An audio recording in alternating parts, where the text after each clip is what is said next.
ආයිබෝවන් ළමයි අපි ආර්ථික විද්‍යාවේ විෂය නිර්දේශයේ කතා කරමින් ඉන්නේ මේ වෙළඳපොළ ආර්ථිකයට රජයේ මැදිහත් වෙන විකල්ප ආකාර. අපි ඒ වගේ විකල්ප ආකාර දෙකක් කතා කළා. අවම මිල පැනවීම සහ උපරිම මිල සීමා පැනවීම කියන ආකාර දෙක. අද අපි පටන් ගන්න යනවා වෙළඳපොළ ආර්ථිකයකට නැත්නම් වෙළඳපොළ ක්‍රියාකාරීත්වයට රජයේ මැදිහත් වෙන තවත් ආකාරයක්.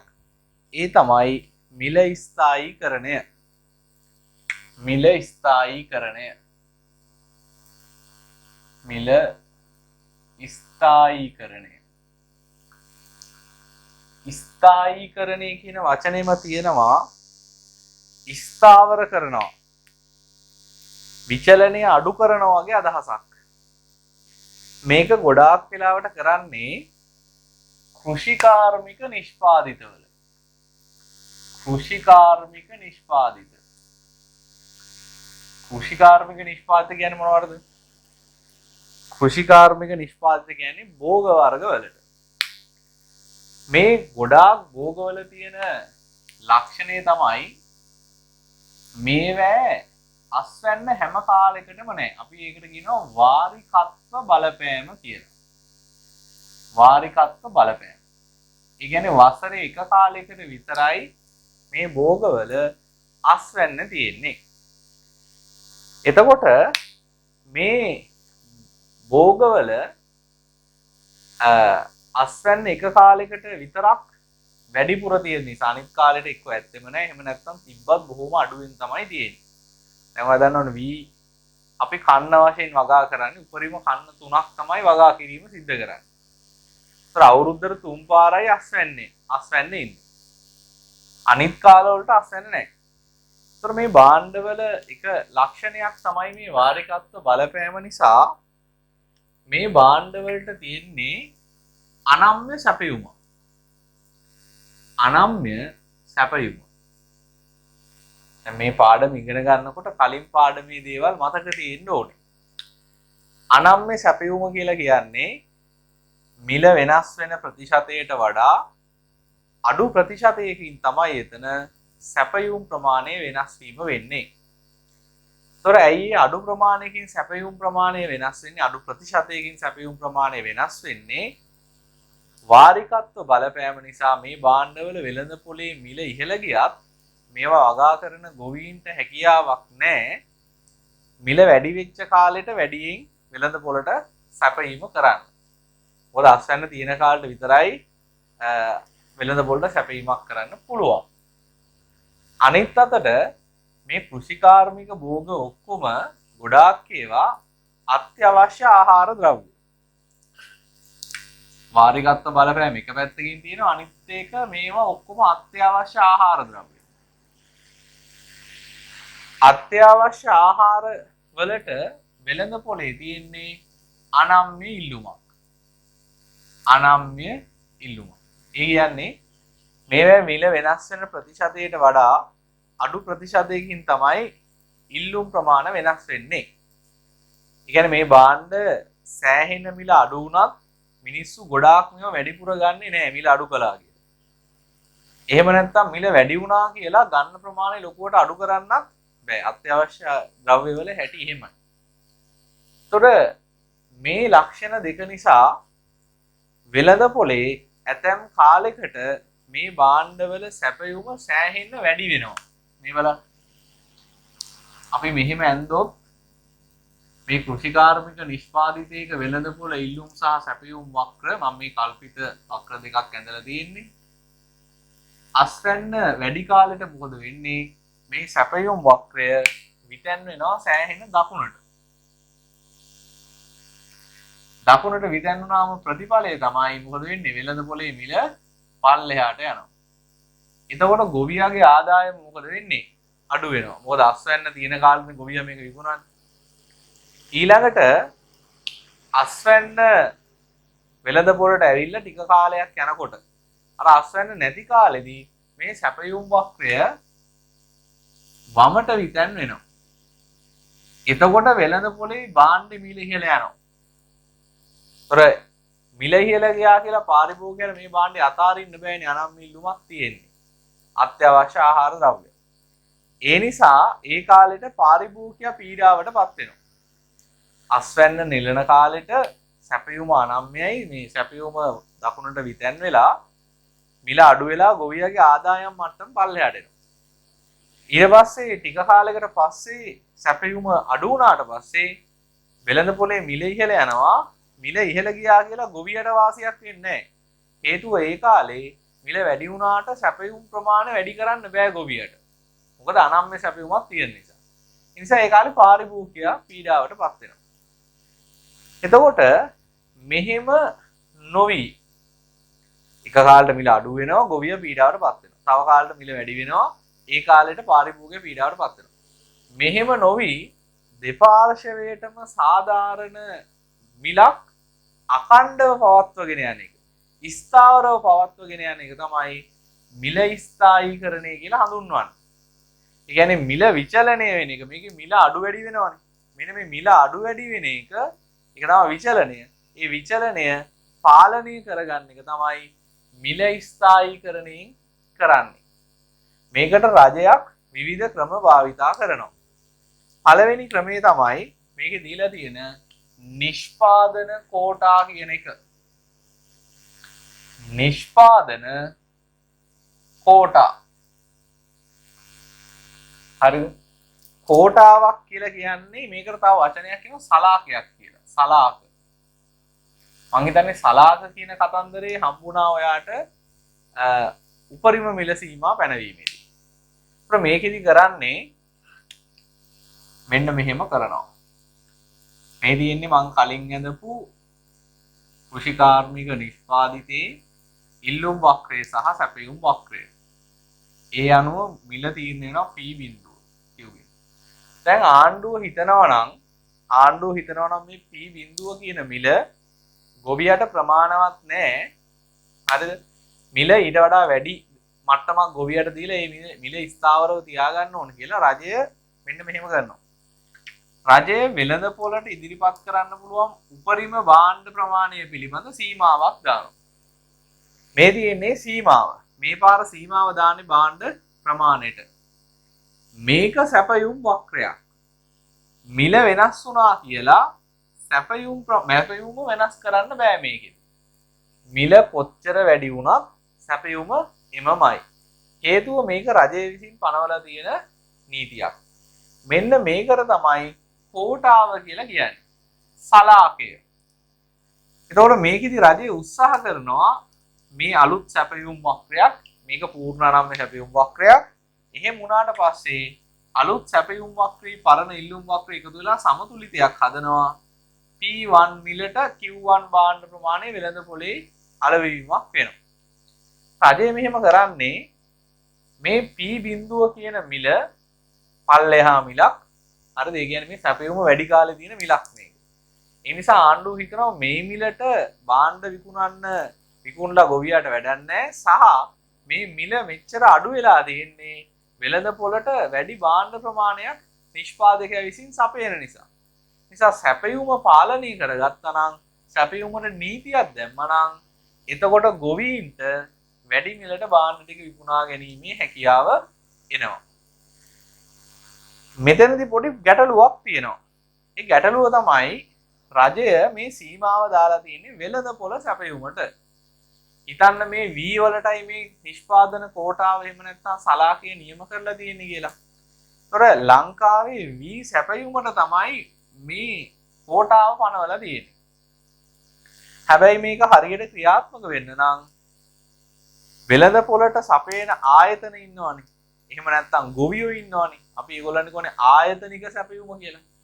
අන්නේ එක එක ආයතන වලට එක එක පුද්ගලයන්ට මේ කෝටාව සාධාරණ ලෙස බෙදා දෙන්න ඕනේ.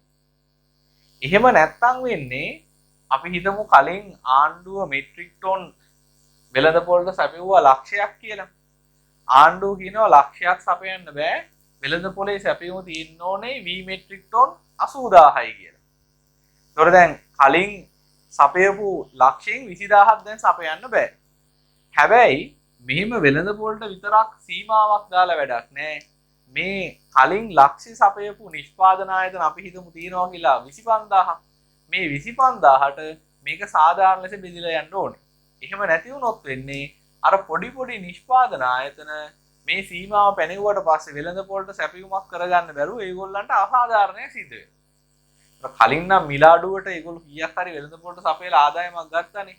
දැන් ආණ්ඩුව වෙළඳපොලේ සැපයුම විතරක් තීරණය කළ සද්ද නැතුව හිටියොත් මේ 80000 මෙට්‍රික් ටන් 80000 කියන Q1 ප්‍රමාණය අර මහා පරිමාණ ආයතන විසින් එකතු වෙලා වෙළඳපොළට දානවා. ඒතකොට ආණ්ඩුවෙන් කියන මීට වඩා එන්න දෙන්නෙත් නැහැ කියලා. ඒතකොට අර කුඩා අයට වෙළඳපොලේ අවස්ථාව නැති වෙනවා. ඒ නිසා මේක හරියට ක්‍රියාත්මක කරන්නම් මේ සමස්ත නිෂ්පාදන සලාකය, ඒකයි මේකට සලාකයක් කියන්නේ. සලාකය කියන්නේ බෙදා දෙනවා. නිෂ්පාදන ආයතන අතර සාධාරණ පදනමකට බෙදා දීම කරන්න ඕන. හරිද? ඒතකොට මේකෙදි කරන්නේ මිල ස්ථාවර කරන්න වෙළඳපොළට එන සැපයුම ආණ්ඩුව නීතියක් දාලා සීමා කරනවා. ඒ හරහා වැඩි මිලක් උපය ගන්න පුළුවන්. මොකද සැපයුම අඩු වුණාම වෙළඳපොලේ වැඩි මිලට භාණ්ඩ අලෙවි වෙනවා දකින්න පුළුවන්. හරි. ලියමු 14 වෙනි පිටුවේ නිෂ්පාදකයන් මත සලාක හේවත් කෝටා නියම කිරීම. හරි. ලියන්න මෙහෙම. ලියන්න.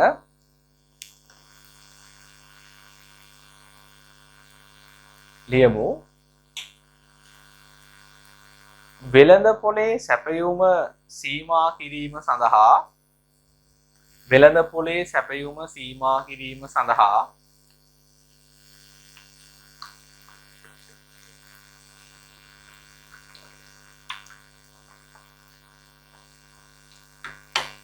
රජය විසින්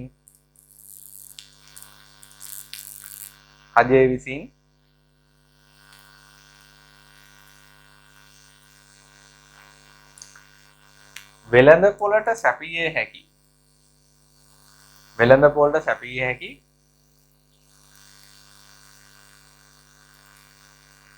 භාණ්ඩ ප්‍රමාණය පිළිබඳ සීමාවක් පැනවීම. භාණ්ඩ ප්‍රමාණය පිළිබඳ සීමාවක් පැනවීම කෝටා නියම කිරීම ලෙස හැඳින්වේ. කෝටා නියම කිරීම ලෙස හැඳින්වේ.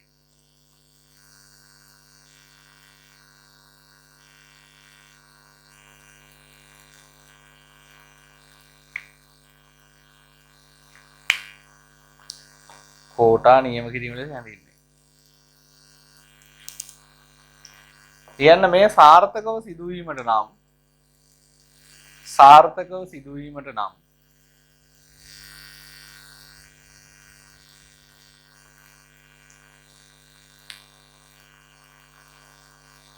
මෙම කෝටාව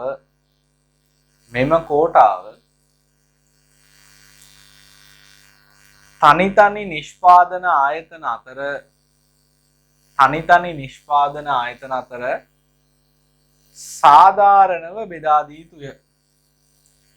සාධාරණව බෙදා දිය යුතුය. හරි. ඊළඟට මේ 15 වෙනි පිටුවට එන්නේ 15 වෙනි පිටුවේ උඩම තියෙනවා හිස් කොටසක්. මෙන්න මේ කොටස නිකුත් ලියලා නැහැනේ. මේ කොටස දෙකට බෙදා ගන්න. මේ විදිහට හිස් කොටසක් තියෙනවා මේක දෙකට බෙදන්න. දෙකට බෙදලා වම් පැත්තේ උඩින් මාතෘකාවක් දාලා නිෂ්පාදන කෝටා කියලා මේ රූප සරහන ඇඳ ගන්න.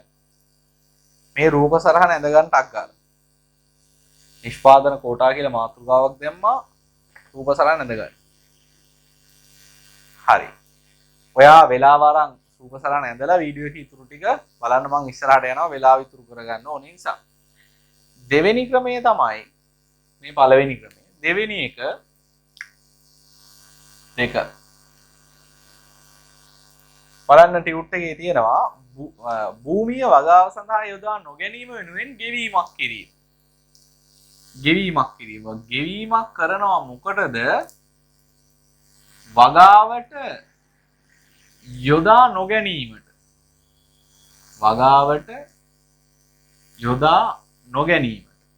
ගෙවීමක් කරන්නේ වගාවට යොදා නොගෙන ඉන්නවට. හරිද? එතකොට මේකේ අරමුණ තමයි මේ දේම තමයි අරමුණ වෙන්නේ. හැබැයි මේ සැපයුම සීමා කරන්නේ ආණ්ඩුව නීතියක් දාලා නෙමෙයි. ආණ්ඩුව කියනවා ඔයා කලින් වගා කරපු භූමියෙන් කොටසක් වගා කරන්න නැතුව ඉන්න. අපි ඒ වගා නොකර ඉන්න භූමි ප්‍රදේශය වෙනුවෙන් ඔයාට ගෙවීමක් දීමනාවක් කරනවා. දීමනාවක් කියවනවා. ඒතර ඇයි ගොවියෝ මේකට එකඟ වෙන්නේ? එකඟ වෙනවා නම් මෙන්න මේ හේතුව නිසා තමයි එකඟ වෙන්නේ. දැන් එයා මේ සම්පූර්ණ භූමිය වගා කළොත් අස්වැන්න නෙලන කාලෙට මේ සැපයුම් වක්‍රයේ S1 කියන ප්‍රමාණය දක්වා S1 දක්වා විතැන් වෙනවා දකුණට. ඒ හරහා එයාගේ අස්වැන්න අලෙවි කරගන්න පුළුවන් මිල අඩු වෙනවා P1 වල. පැහැදිලිද? එතකොට එයා ගොඩාක් භූමිය වගා කළාට සමස්ත අස්වැන්නම විකුණ ගන්න වෙන්නේ හුඟක් අඩු මිලට P1 මිලට. හැබැයි ආණ්ඩුව ඒ වෙනුවට කියනවා ඔයා ටිකක් වගා කරන්න නැතුව ඉන්න. කලින් වගා කර භූමියෙන් 3න් එකක් මේ පාර වගා කරන්න එපා. ඒ වෙනුවෙන් අපි ඔයාලට ගෙවීමක් කරනවා. දැන් වගා කළත් ගොඩක් වෙලාවට පාඩුවට නෙවිකුණන්නේ. ඒ නිසා මිනිස්සු කල්පනා කරන්න ඉඩ තියෙනවා මම කොටසක් වගා කළා ඒ කොටස P බිඳුවට විකුණ ගන්නවා. මොකද දැන් වගා කරන්නේ නැතුව හිටියාම සැපයුම වැඩි වෙන්නේ නැහැ. හරිද? කොටසයි වැඩි වෙන්නේ. ඒ නිසා P1 වලට තියෙන අස්වැන්න විකුණ ගන්නවා. වගා කරන්නේ නැති කොටස ආණ්ඩුවෙන් දීමනාවක් ගන්නවා.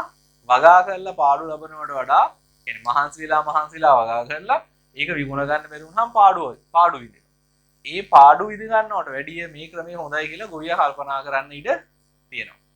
දැන් මේක මේ සරල අවස්ථාවක් මේ දවස්වලත් අපිට දකින්න පුළුවන් ආණ්ඩුව ප්‍රකාශයට පත් කළා අපි රසායනික පොහොර භාවිතය නවත්තන්න යන්නේ සම්පූර්ණයෙන්. මේ නිසා කෙටි කාලයේදී අස්වැන්න අඩුවීමක් වුණොත් දැන්ට රසායනික පොහොර භාවිතා කරලා ගන්න අස්වැන්නට වඩා කාබනික පොහොර පාවිච්චි කරලා ගන්න අස්වැන්න අඩු වුණොත් අපි ඒ වෙනුවෙන් ඒ මදි මුදල් ප්‍රමාණය කියන්නේ යට අහිමි වෙන මුදල් ප්‍රමාණය අස්වැන්න අඩු වීම නිසා ආදායම අඩු වෙන ප්‍රමාණය රජය විසින් ගෙවන්න සූදානම් කියලා ආණ්ඩුව කිව්වා. මේකත් නිකන් ඒ වගේ වැඩක් තමයි. හරිද? මේකෙත් පොඩි අවුලක් තියෙනවා හැබැයි.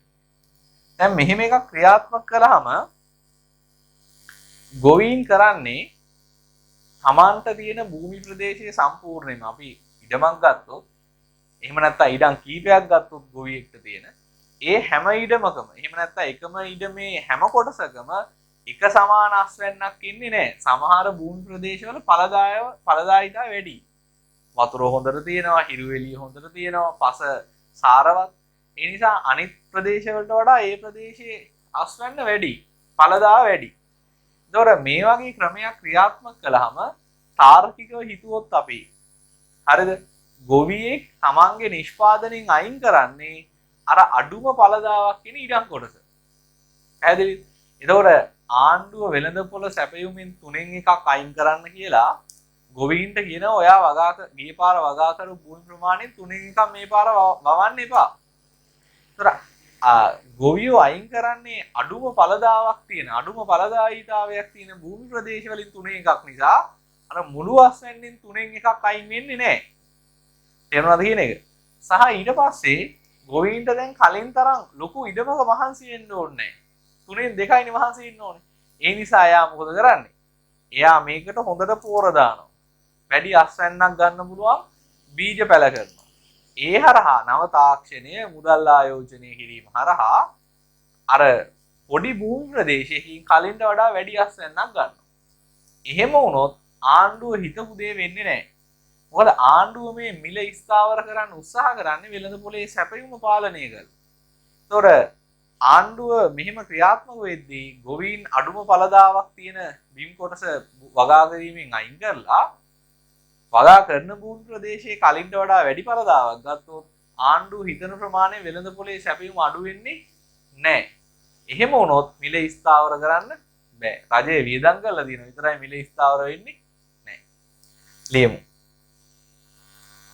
ලියන්න වෙළඳපොලේ සැපයුම සීමා කිරීම සඳහා වෙළඳපොලේ සැපයුම සීමා කිරීම සඳහා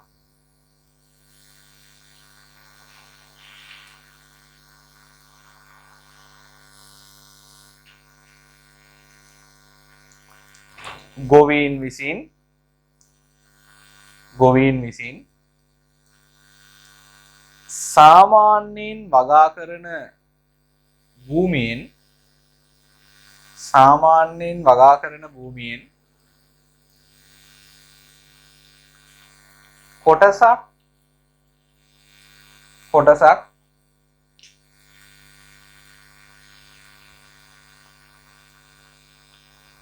වගාවට යොදා නොගන්නා ලෙස උපදෙස් දී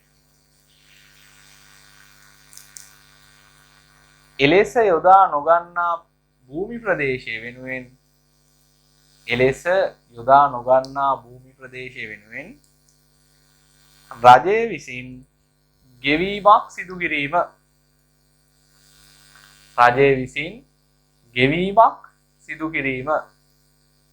රජය විසින්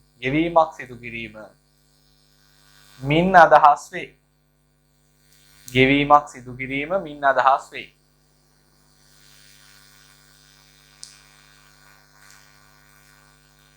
අලුත් ඡේදකින් ලියන්න ඒ කරුණුම අලුත් ඡේදකින් ලියන්න. කෙසේ වෙතත්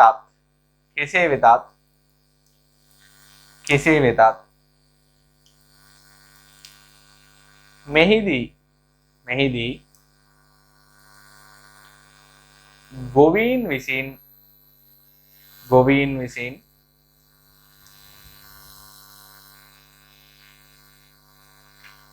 අඩුම පළදාවක් සහිත භූමි ප්‍රදේශ වගාවෙන් ඉවත් කොට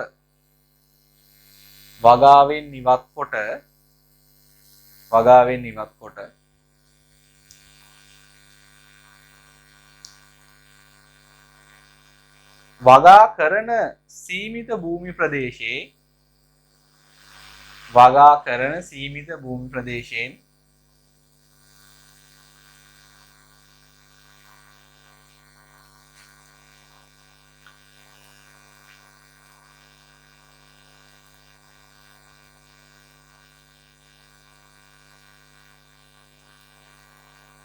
පොහොර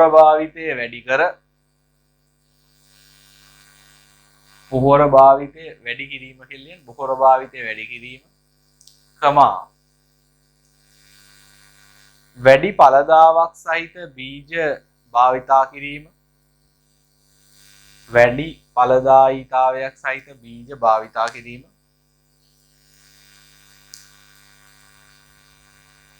වැනි ක්‍රියාමාර්ග තුලින්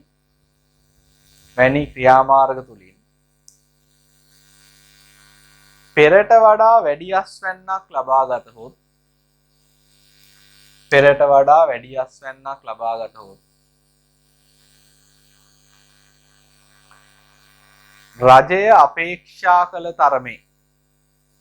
රජය අපේක්ෂා කළ තරමේ වෙළඳපොලේ සැපයුම අඩුවීමක් සිදු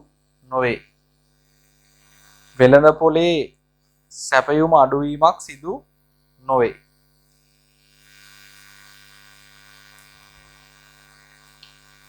හරි. තුන්වෙනි ක්‍රමය ස්වාරක්ෂණ තොග බෆර් ස්ටොක් කියලා කියනවා. මේකෙදි වෙන්නේ මේ වගේ දෙයක්. මම කලින් වගේම රූප සරහනක් අඳින්නම්. මේ කෘෂිකාර්මික නිෂ්පාදිතයක ඉල්ලුම සහ සැපයුම් වක්‍ර DS P බිඳුවයි Q බිඳුවයි. හරි. එතකොට දැන් මෙහිමයි වෙන්නේ. ආණ්ඩුව හිතන්න වෙළඳ පොලේ අස්වැන්න වැඩි වෙන්න පටන් ගන්නවා. එතකොට වෙළඳ පොලේ සැපයුම් වක්‍රය දකුණට විතැන්වීම හරහා මිල මොකද වෙන්නේ? මිල අඩු වෙන්න ගන්නවා. මේ මිල අඩු වෙන්නේ වෙළඳ පොලේ සැපයුම වැඩි වෙච්ච නිසානේ. හරිද? මේ වෙළඳ පොලට වැඩියෙන් ආපු එක රජයේ මිලදී ගන්නවා. හරිද? රජයේ මිලදී ගන්න.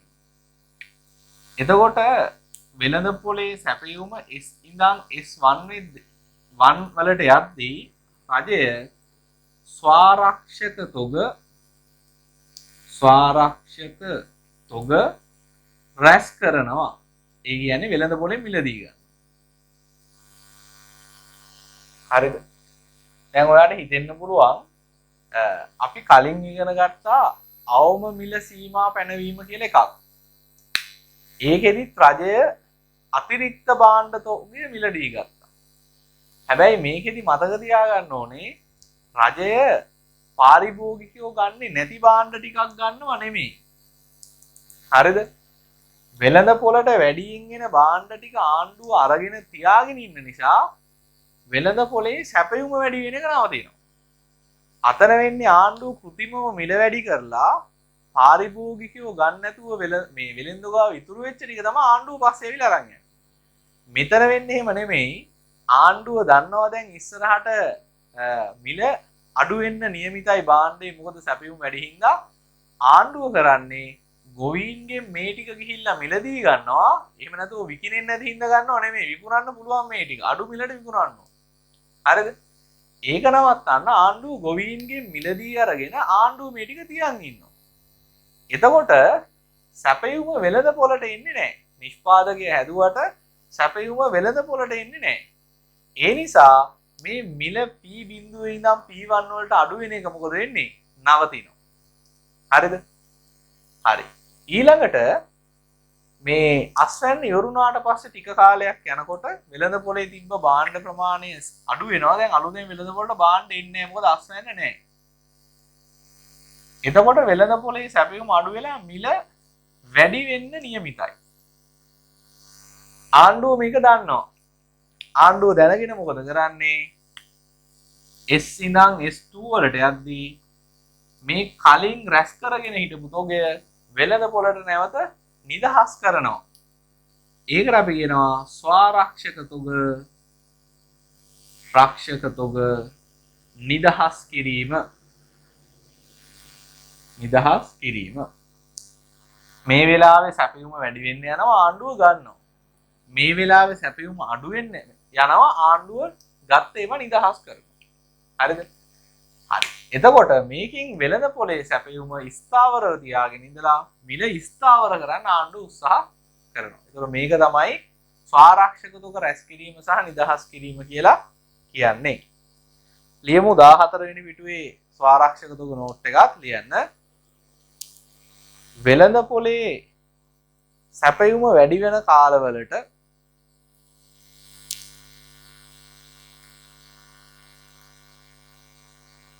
වෙළඳ පොලේ සැපයුම වැඩි වෙන කාලවලට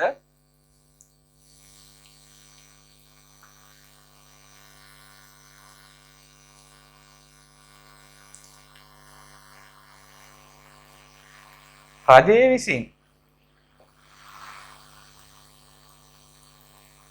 වෙළඳ පොලෙන් භාණ්ඩ මිලදීගෙන රැස් කර ගනී.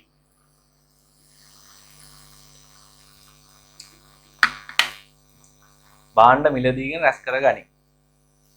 එම නිසා වෙළඳ පොලේ මිල අඩු වී ගොවීන්ගේ ආදායම අඩුවීම සීමා වේ. ගොවීන්ගේ ආදායම අඩුවීම සීමා වේ. අලුත් ඡේදකින් ලියන්න. අස්වැන්න නොමැති වෙළඳ පොළ සැපයුම අඩු කාලවලට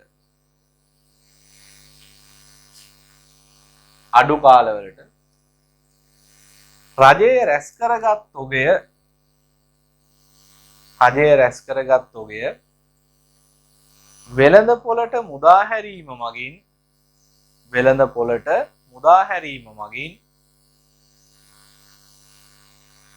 වෙළඳ පොලේ සැපයුම අඩුවීම පාලනය වී මිල ස්ථාවරව පවතී.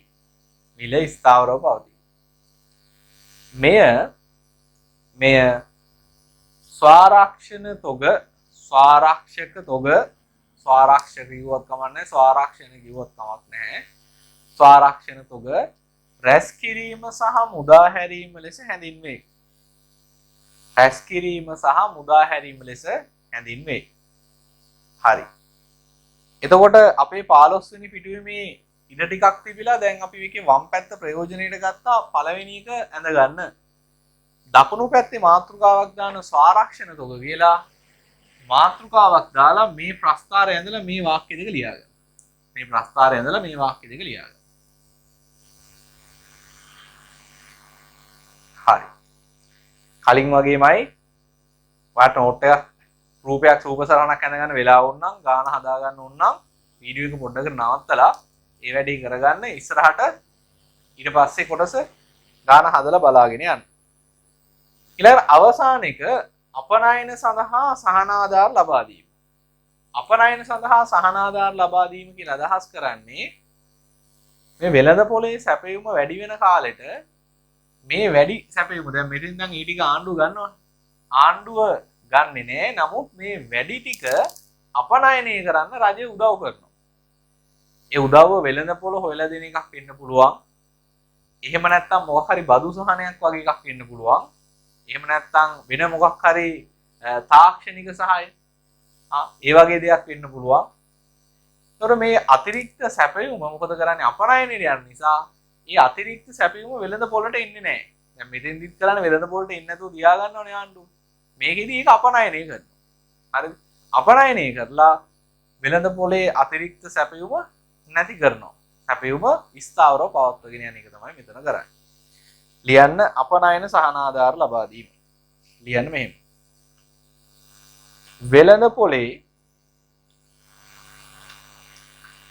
වෙළඳ පොලේ සැපයුම වෙළඳ පොලේ සැපයුම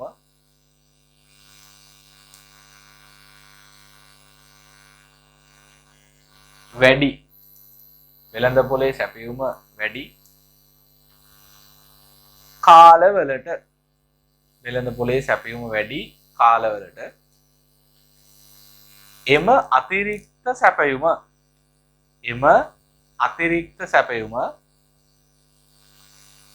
අපනයනය කිරීම සඳහා දිරිගැන්වීම් සැපයීම රජය විසින් දිරිගැන්වීම් සැපයීම මින් අදහස් වේ.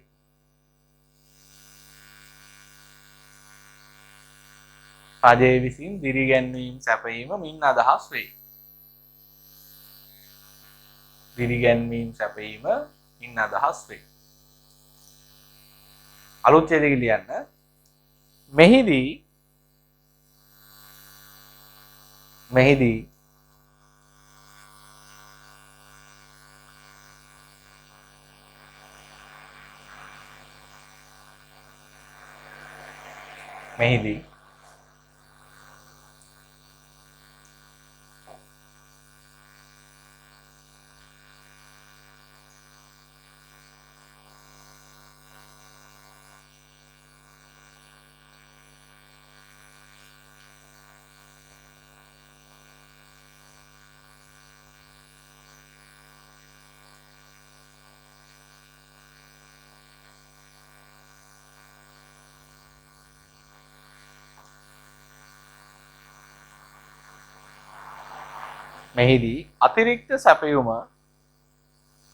අතිරික්ත සැපයුම දේශීය වෙළඳ පොළට පැමිණීම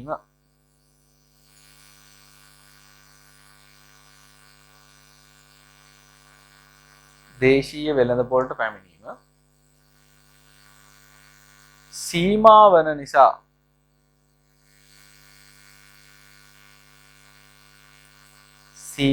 නිසා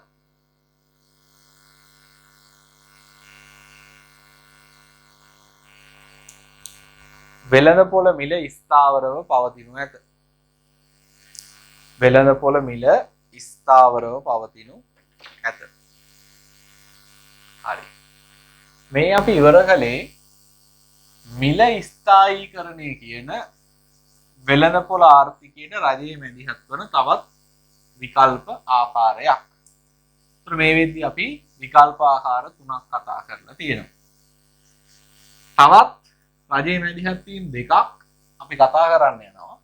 ඒක තමයි ඇත්තටම වැඩිම කරුණු ටික කතා කරන්න තියෙන්නේ.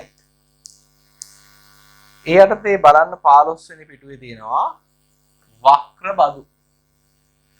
වක්‍ර බදු බලන්න ඕනේ මුලින්ම ඇයි නිකම්ම බදු කියන්නේ නැතුව වක්‍ර බදු කියලා තියෙන්නේ. හැමෝම ගොඩක් අය BS කරන නිසා මේකට උත්තරේ ඉගෙනගෙන තියෙනවා BS වල නම් තමයි ආණ්ඩුව පනවන බදු අපිට ප්‍රධාන කොටස් දෙකකට බෙදන්න පුළුවන්. ආණ්ඩුව ඇතැම් විට බදු පනවනවා මිනිස්සුන්ගේ ආදායමට. හරිද? තවත් පිටක බදු පනවනවා භාණ්ඩ හා සේවා මත. හරිද? භාණ්ඩ හා සේවා මත. මේ ආදායම මත පනවන බදු වලට අපි කියනවා ඍජු බදු කියලා.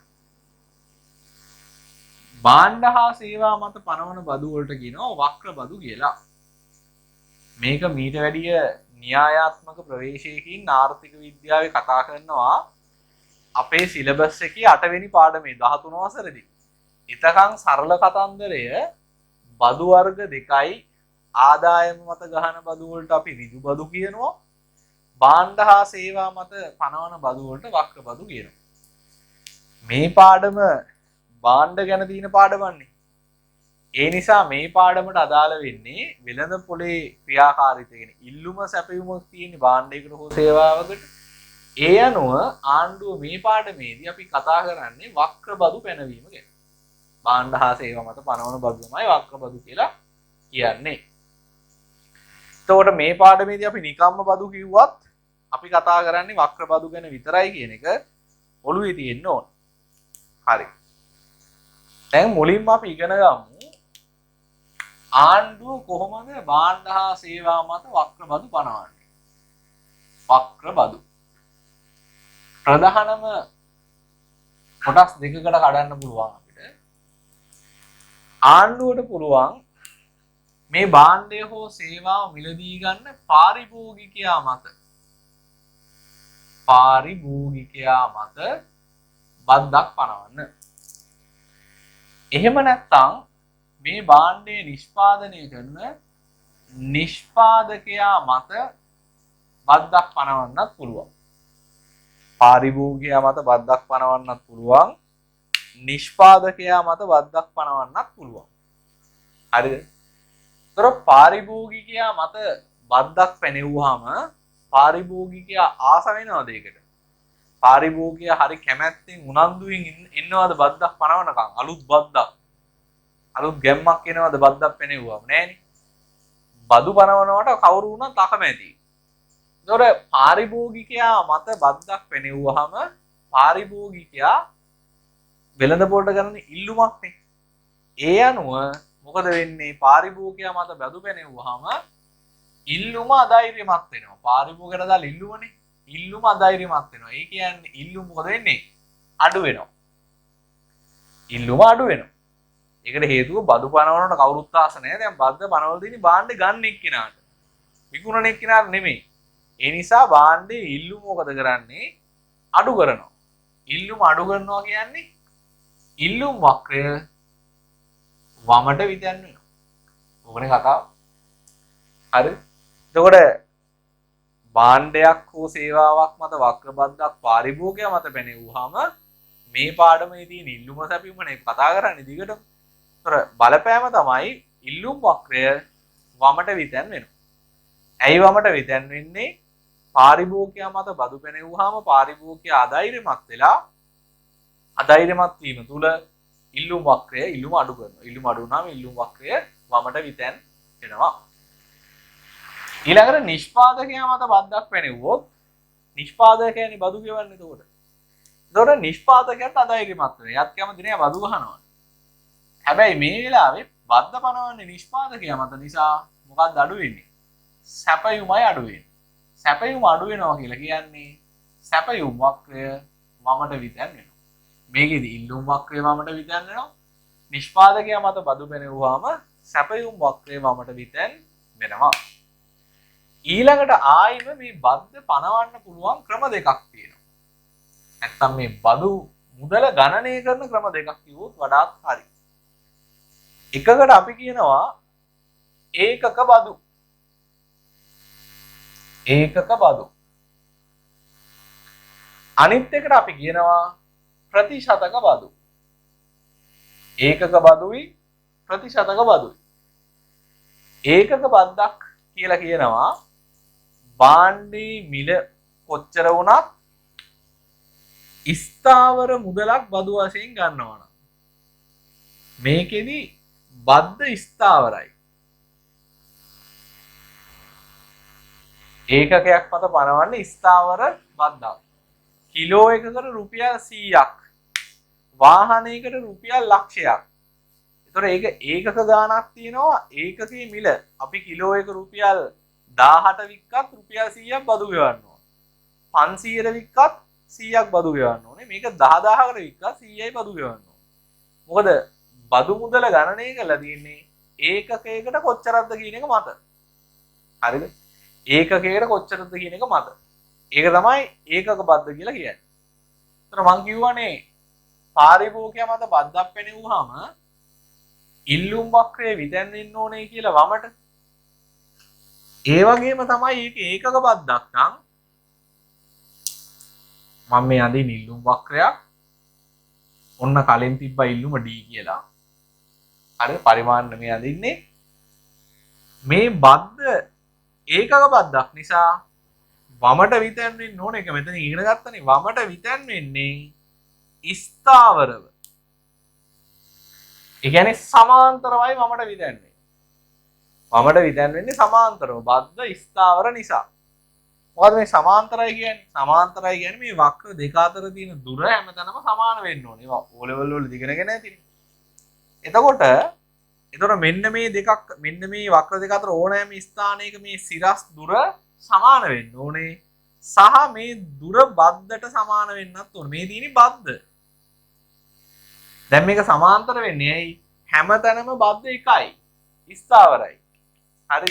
ඒ නිසා තමයි වක්‍රේ සමාන්තර විතැන්නේ. බද්ද එක නම් වක්‍රේ දුරින් පෙන්වන්නේ බද්ද නම් බද්ද එක නිසා වක්‍රේ දුරත් සමාන වෙන්න ඕනේ. දුර සමානයි කියන්නේ සමාන්තරයි. ඊළඟට ප්‍රතිශතක බද්ද.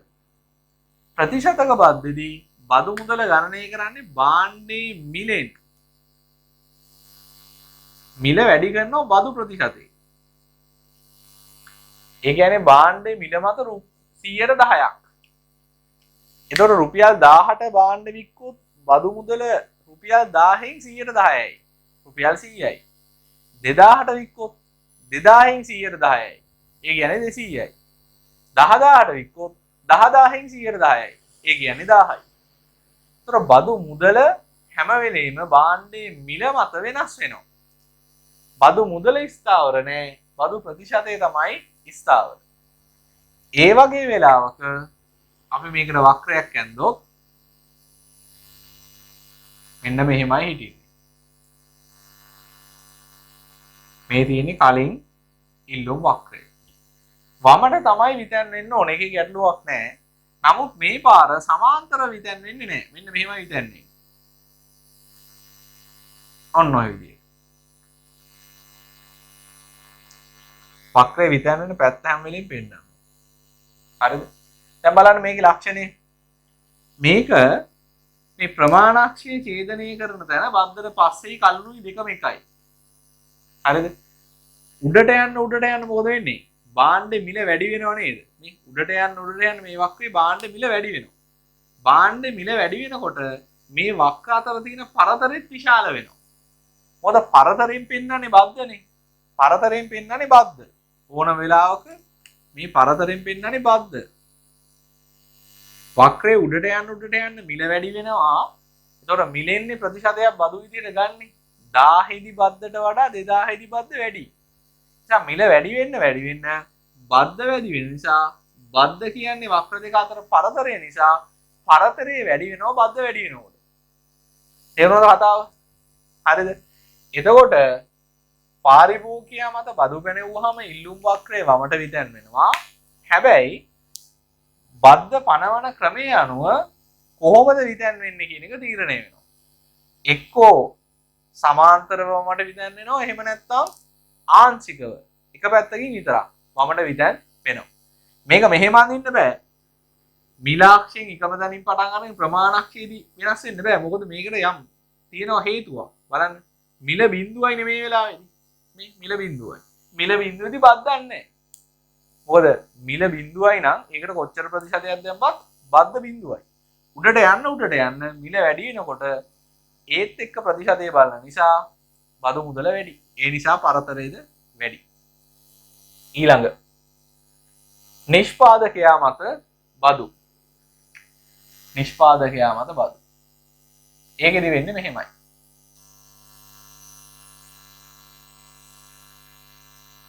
ඒකත් නිෂ්පාදකයා මත පනවන බද්දක් වුණත් ඒකක බද්දක් විදිහටත් ප්‍රතිශතක බද්දක් විදිහටගෙන ආකාර දෙකටම පනවන්න පුළුවන්.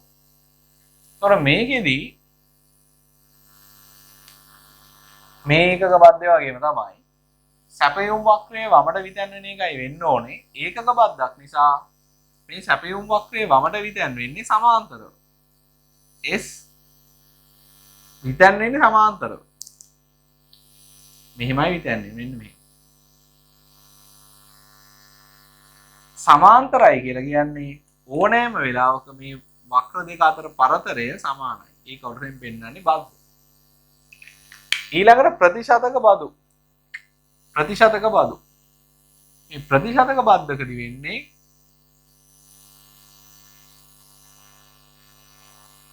වක්‍රයේ වමට විතැන් වෙනවා. ඒක හරි. නමුත් විතැන් වෙන්නේ ආංශිකව. ඒකෙදිත් හේතුව වක්‍රේ පටන් ගන්න හරියේදී මිල අඩුයිනේ. වක්‍රේ පටන් ගන්න හරියේදී මිල අඩුයි. ඒ නිසා බද්දත් අඩුයි. උඩට යන්න බාන්නේ මිල වැඩි. මිල වැඩි වෙන්න ප්‍රතිශතයක් වැඩි. ප්‍රතිශතය වැඩි කියලා කියන්නේ බදු මුදල වැඩි. බදු මුදල තමයි වක්‍ර දෙක අතර වෙනසෙන් පෙන්නන්නේ. වෙනසද වැඩි. මේකත් බිඳුවේදී බද්දක් නැති නිසා පටන් ගන්න එකම තැනින් උඩට යන්න පරතරය වැඩි වෙනවා. ආංශික වමටයි විතැන් වෙන්නේ. ඔහොම තමයි මේක පෙන්නන්නේ. දැන් අපි මේක ඇඳගමු. මේ සටහනේ කොටසක් ලියලා තියෙනවා. මේ රූප ටික තමයි ඇඳලා නැත්තේ. ඔයා ටක් ගාලා 16 වෙනි පිටුවට එන්න වක්‍ර බදු වර්ග කළ දින පාරිභෝගිකයා මත පනවන වක්‍ර බදු නිෂ්පාදකයා මත පනවන වක්‍ර බදු. ඊට පස්සේ පාරිභෝගිකයාගේ පළවෙනි එක ඒකක බදුනේ. ඒකේ අඳින්න මේ රූප සරහන ඇඳාම අක්ෂ නම් කරලා තියෙන්න ඕනේ. මූල ලක්ෂ්‍ය දාන්න. මුලින්ම ඉල්ලුම් වක්‍රය අඳින්න. ඒක D කියලා නම් කරන්න.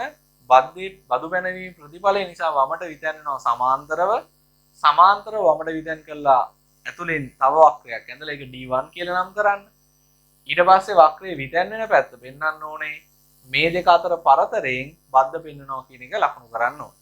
උග රූප හතරටම ඔය කතන්දරේ වෙන්න ඕනේ. හරි. ඊට පස්සේ ප්‍රතිශතක බද්ධ දෙන්න. ඒකෙදි මේක විතැන් වෙන්නේ ඉල්ලුම් වක්‍රය වමට විතැන් වෙන්නේ සමාන්තරව.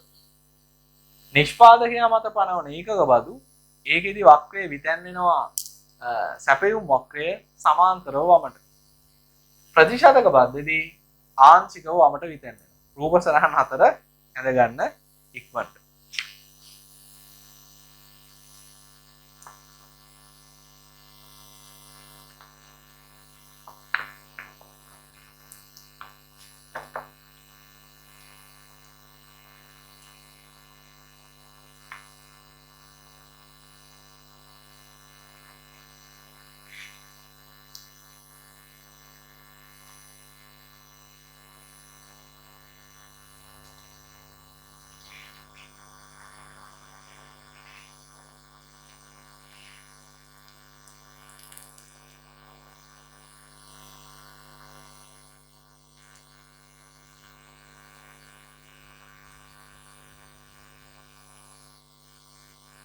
හරි.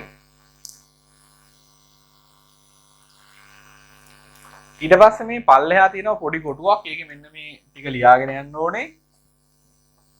පාරිභෝගිකයා මත පනවන බදු වල ඒකක බද්දේ යටින් තියෙන කොටුවේ ලියන්න මෙන්න මේ කොටුවේ ලියන්න. ඉල්ලුම් වක්‍රය සමාන්තරව වමට විතැන් වේ. ඉල්ලුම් වක්‍රය සමාන්තරව වමට විතැන් වේ. ඉල්ලුම් වක්‍රය සමාන්තරව වමට විතැන් වේ.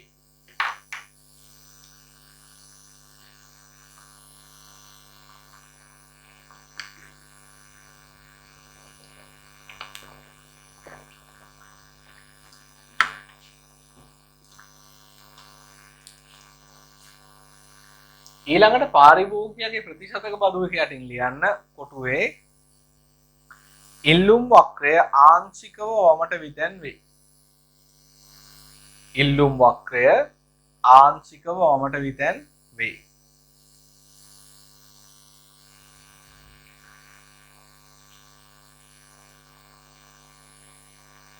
ආංශිකව වමට විතැන් වේ. ඊට පස්සේ නිෂ්පාදකයා මත පනවන බදු ඒකේ ඒකක බද්දේ යටින් ලියන්න කොටුවේ සැපයුම් වක්‍රය සමාන්තරව වමට විතැන් වේ. සැපයුම් වක්‍රය සමාන්තරව වමට.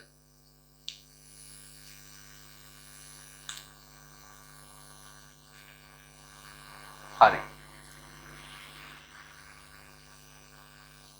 ඊළඟට නිෂ්පාදකයාගේ ප්‍රතිශතක බදු වල ලියන්න. නිෂ්පාදකයාගේ ප්‍රතිශතක බදු වල ලියන්න.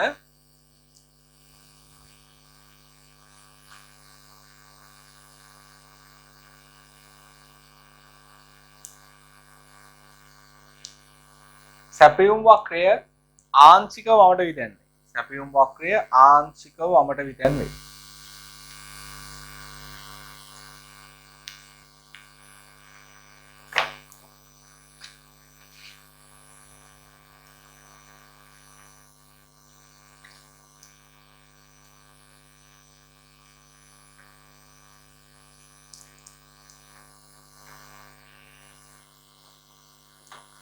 හරි.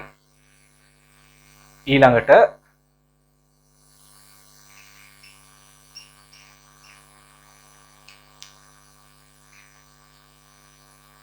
මේ බදු පැනවීම් හතර අතුරින් අපි වැඩිපුරම සාකච්ඡා කරන්නේ අපේ විෂය නිර්දේශයේදී ගොඩාක් ගණන් එහෙම ඉන්නේ මෙන්න මේකේ. නිෂ්පාදකයා මත පනවන ඒකක බදු.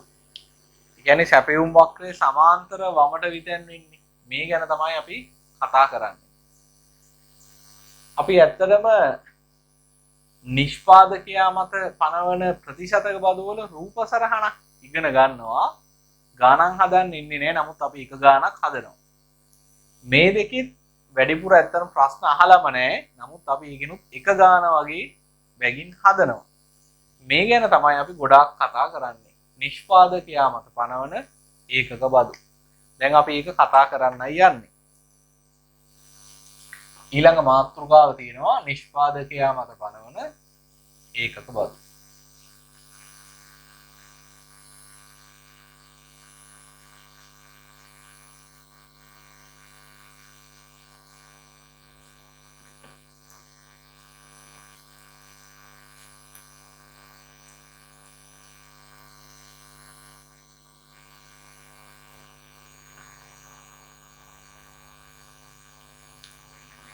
හරි.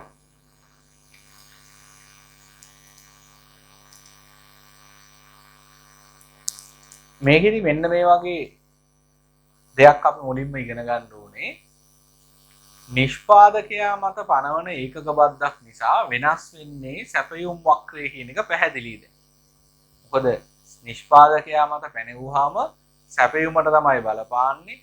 ඒකක බද්දන් නිසා සැපයුම් වක්‍රයේ විදිහට ගත්තොත් ඒක සමාන්තරව තමයි විතැන්නේ. හරිද? අපි මුලින්ම ඉගෙන ගන්න යන්නේ මේ නිෂ්පාදකයාට බද්දක් පැනවන එක අපි සැපයුම ආකාර තුනකට ඉදිරිපත් කරන්නේ සැපයුම් නීතිය. වක්‍රයක් ඇසුරෙන්, කියන්නේ ප්‍රස්ථාරයක් ඇසුරෙන්, සමීකරණයක් ඇසුරෙන් සහ ලේඛනයක් ඇසුරෙන්. දැන් එතකොට එහෙම ඉගෙනගත්ත සැපයුමට තමයි දැන් මේ බද්දක් පනවන්න යන්නේ. එතකොට සැපයුම අඩු වෙනවා. හරිද? එතකොට වක්‍රයට මොකද වෙන්නේ? ලේඛනයට මොකද වෙන්නේ? සමීකරණයට මොකද වෙන්නේ කියලා දැනන් තියෙන්න ඕනේ. මොකද සැපයුමේදී ගානක දත්ත ඔය ආකාර තුනටම දෙන්න පුළුවන්. ඒ නිසා ඕන විදිහක ගානක් හදන්න නම් බද්ධ පැනවීම නිසා සැපයුම් වක්‍රයට මොකද වෙන්නේ? සැපයුම් සමීකරණයට මොකද වෙන්නේ? සැපයුම් ලේඛනයට මොකද වෙන්නේ කියලා ඔයා හරියට වෙන වෙනම දැනන් ඉන්න ඕනේ. ඒතකොට මේ ගාන හදාගන්න පුළුවන්. ඒක තමයි දැන් කියලා දෙන්න යන්නේ. පළවෙනියට මෙතන දීලා තියෙනවා නිෂ්පාදකයා මත පනවන ඒකක බදු කියලා මාතෘකාවක් 16 වෙනි පිටුවේ අන්තිමට වගේ. ඒක කියනවා නිෂ්පාදකයා මත පනවන ඒකක බද්දක් සැපයුම් සමීකරණ ප්‍රස්ථාර ලේඛන උපයෝගී කරගෙන නිරූපණය කළ හැකිය. මේක අරන් තිනව පැහැදිලි කරන උදාහරණයක්. උදාහරණය තමයි සැපයුම් සමීකරණයේ QS සමානයි ධන 100 ධන 10යි b. QS සමානයි මේ තමයි අපේ උදාහරණේ. අපි මේක අරන් බලමු ක්‍රම තුනටම. 100 ධන 10යි b. එයා කියනවා මෙහෙම තියෙද්දි බද්දක් පනවනවලු රුපියල් 10ක. නිෂ්පාදකයා මත දැක්කද? ඒකකයක් මත රුපියල් 10ක්. එතකොට අපි දන්නේ මේ බාණ්ඩ විකිනෙන මිල කීයද කියලා. මේකට ඕන මිලක් දාන්න පුළුවන්. මිල ගණනය කරන්න මේක ඉල්ලුම් වක්‍රයක් ඕනේ. හැබැයි අපිට වැඩක් නැහැ මේක මිලෙන් ආණ්ඩුව පනවන්නේ ඕන මිලකට විකුණ ගන්න. හැබැයි මට ඒකකයක් වෙනුවෙන් රුපියල් 10ක් දෙන්න. ඒක තමයි ආණ්ඩුව කියන්නේ. දැන් අපි මේක ඉගෙන ගමු. ඊට කලින් මේ බද්ද පනවන්න කලින් තියෙන එක නෙමෙයි. බද්ද නැති කාලේ තිබ්බේ QS සමානයි ධන 100 ධන 10යි. මේකට වක්‍රයක් ඇඳන් ඉන්න.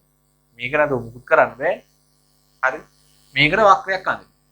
එතකොට මම කියලා දුන්නා සැපයුම් වක්‍ර ආකාර තුනක් තියෙනවා කියලා. දැන් දෙවෙනි පාඩමේ දැනුම අනිවාර්යෙන් ඕන වෙනවා මේ පාඩමට. හරි. සැපයුම් සමීකරණයක මූලික ආකෘතිය පොදු ආකෘතිය A ධන BP. හරිද? A ධන BP.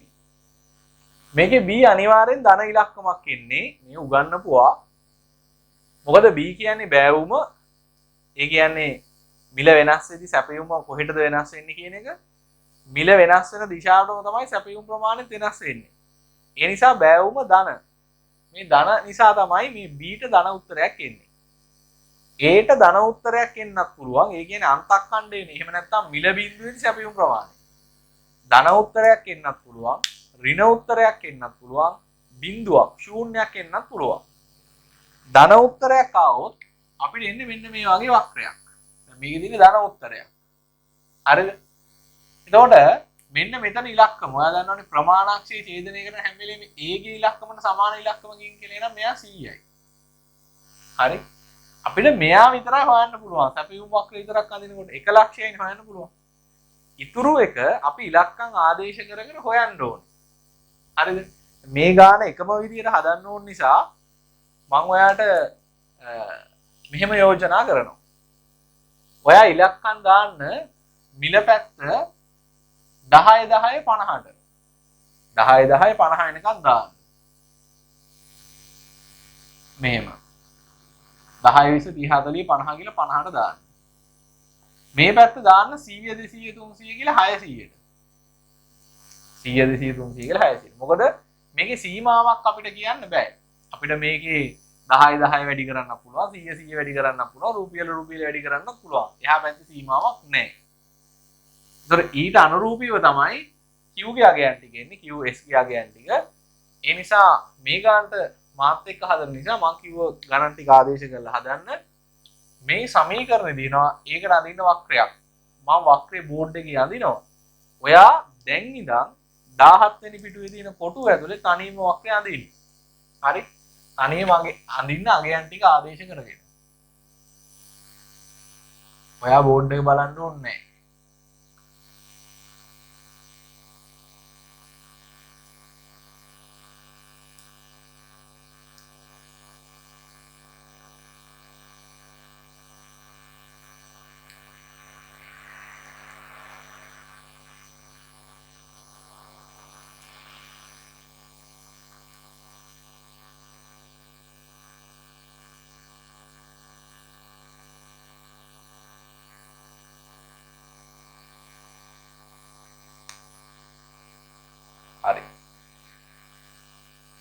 මේකට බිඳුව ආදේශ කළොත් 10ව බිඳුවක් බිඳුවයි පටන් ගන්න 100න්. ඒක නේ අපි දන්නවා.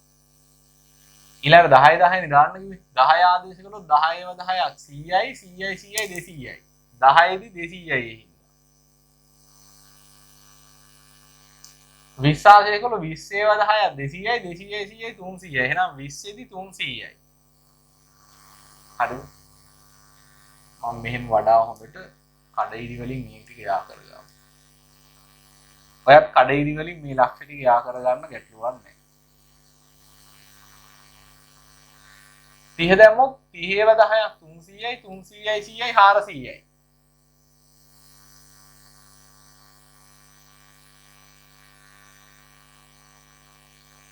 ඊළඟට මේකෙන් කරදරයි යා මොකද ගම් වෙන්නේ යා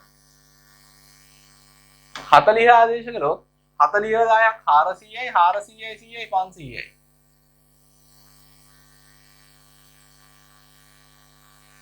අවසානට 50 ආදේශ කරමු.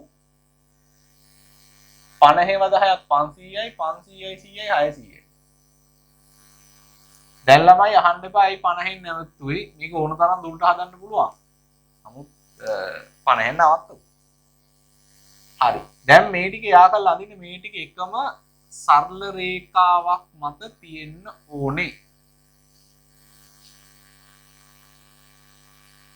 නැත්තම් ඔයා ඇඳලා තිනවා වැරදි.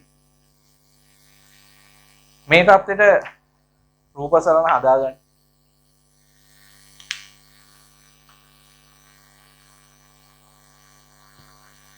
හරි. හදාගත්තට පස්සේ බෝඩ් එක බලන්න. බෝඩ් එක බලන්න. මේ අපි දෙවෙනි පාඩමේ ඉගෙන ගත්ත මූලික කරුණු තමයි හැම තැනදීම අපි පාවිච්චි කරන්නේ මේ පාඩමේ.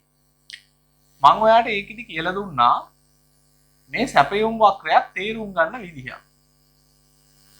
මං කිව්වා සැපයුම් වක්‍රයෙන් එක්ක පෙන්නනවා යම් කිසි මිලකදී භාණ්ඩයකට වෙළඳ පොලේ යම් මිලක් ගෙවන්න කැමති නම් ඒ මිල යටතේ නිෂ්පාදකයෝ කොච්චර සපයන්න කැමතිද? P බිඳුව නම් මිල නිෂ්පාදකයෝ කැමති සපයන්න Q1 කියන ප්‍රමාණය. ඔක අනිත් පැත්තට තේරුම් ගන්න පුළුවන්. යම් ප්‍රමාණයක් නිෂ්පාදකයෝ නිපදවලා වෙළඳ පොලට සපයන්න නම් වෙළඳ පොලේ භාණ්ඩ ඒකකයක් වෙනුවෙන් මිල කීයක් විදිහට තියෙන්න ඕනද?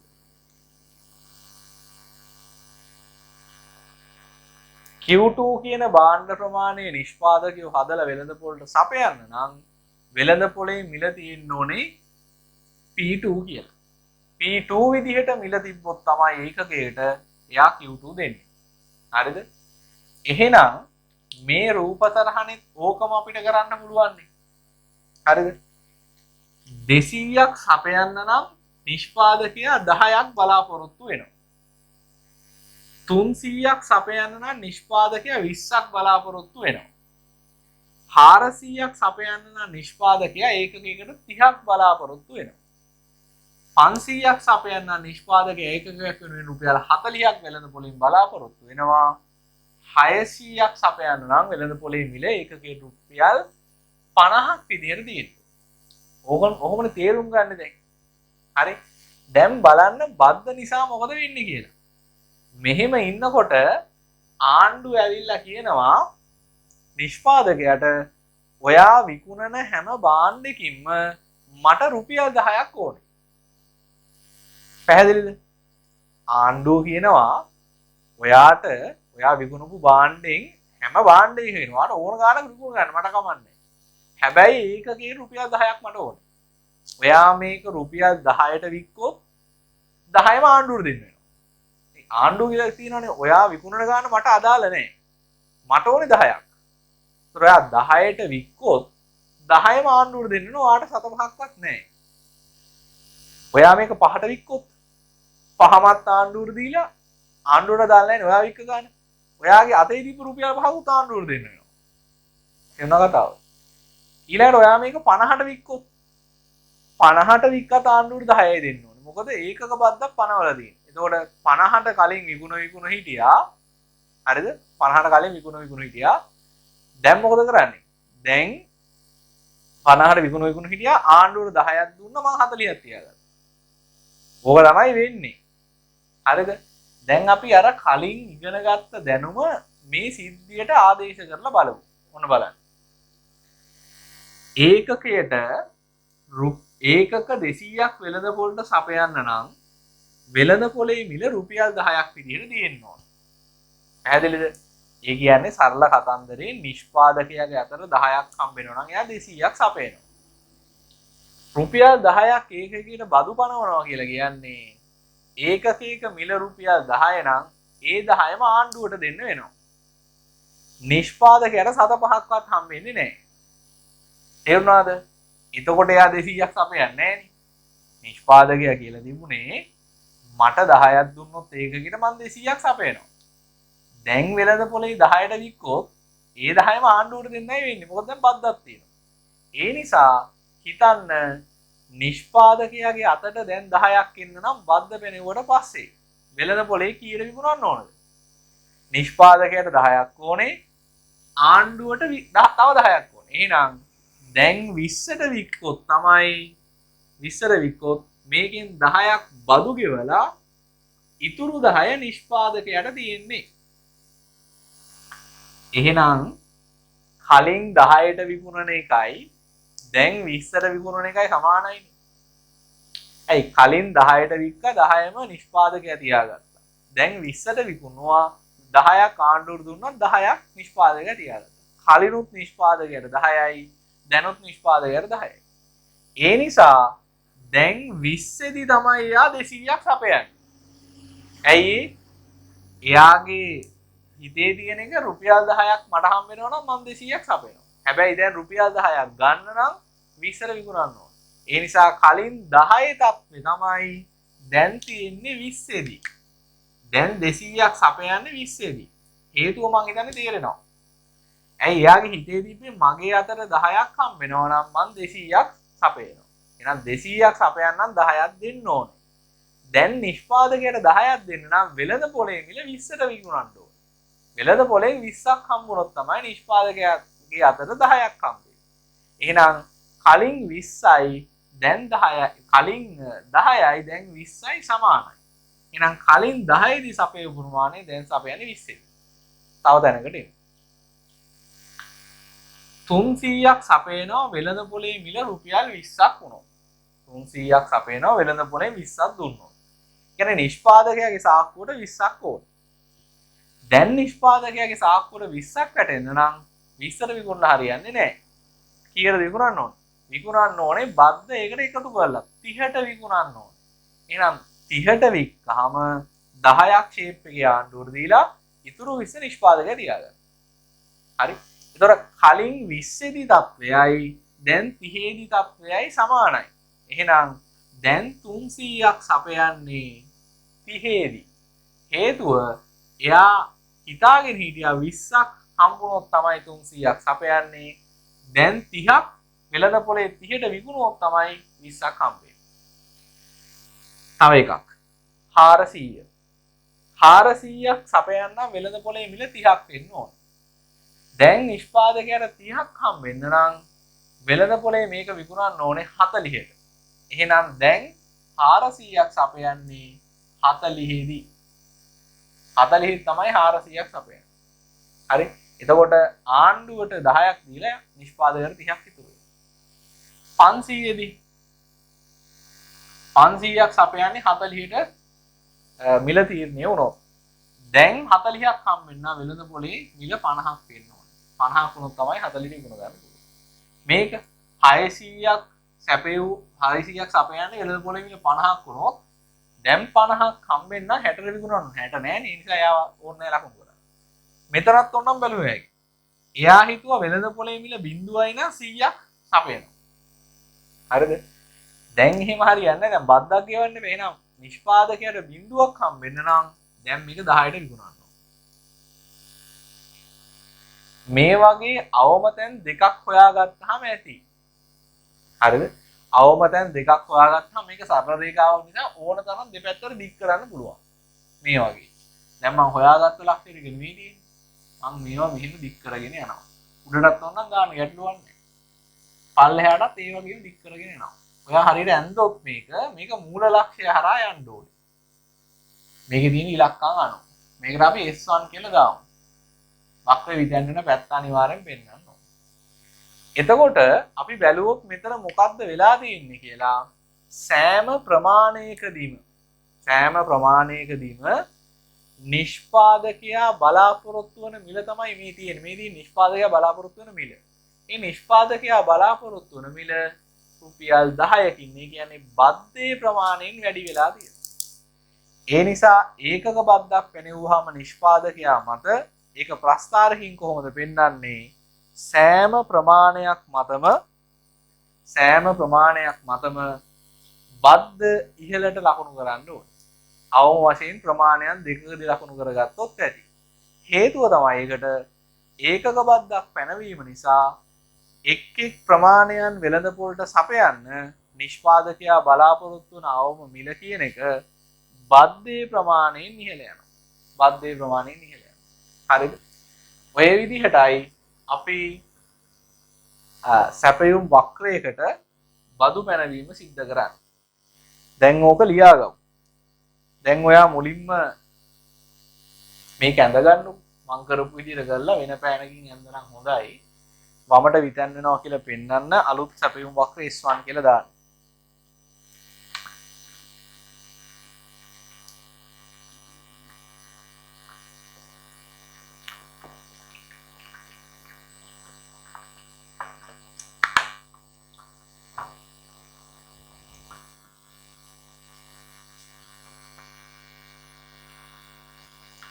දැන් ළමයි මට මේක මෙහෙම ඇඳලා සරලව කියන්න තිබ්බ ප්‍රමාණයන් දෙකක් අරගෙන හරිද? නිල ලකුණු කරලා බද්ද උඩට ලකුණු කරන්න කියලා.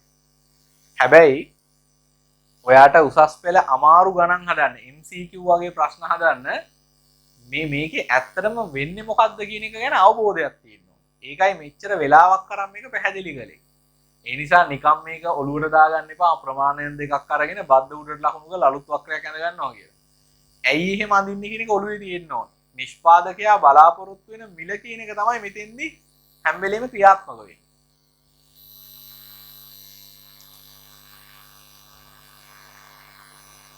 හරි. ඔයාට මේවා අමතක නම් මේවා වුණත් කොහේ හරි ඇඳගත්තට කිසිම ගැටලුවක් නැහැ. අවසානයේ ඔයාට මේක මතක තියෙන්නයි ඕනේ. හරි. දැන් ඇඳගෙන ඉවර ඇති. ඇඳ ගන්න ඕන නම් තව වෙලා ගන්න. ඇඳගෙන ඉවර වෙලා එහා පැත්තේ තියෙනවා ඉඩ ටිකක්. රූල් ටිකක් කියලා තියෙනවා. මේ රූල් ටිකේ මෙහෙම ලියන්න.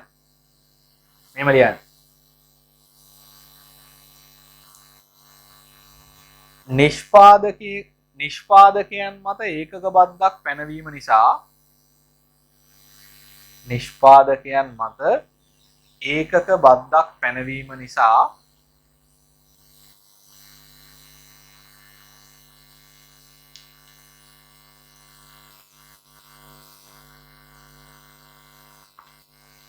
එක් ප්‍රමාණයන්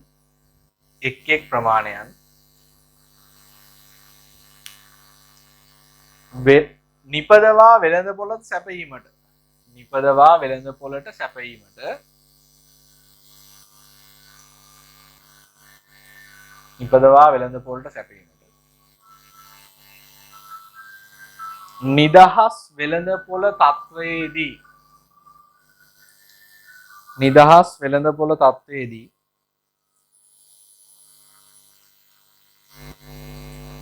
නිදහස් වෙළඳපොළ තත්වයේදී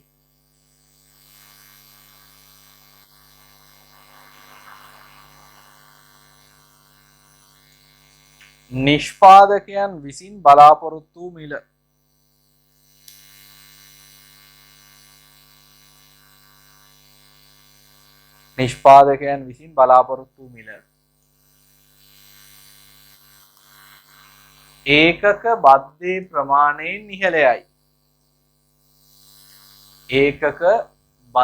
ප්‍රමාණයෙන් ඉහළයයි.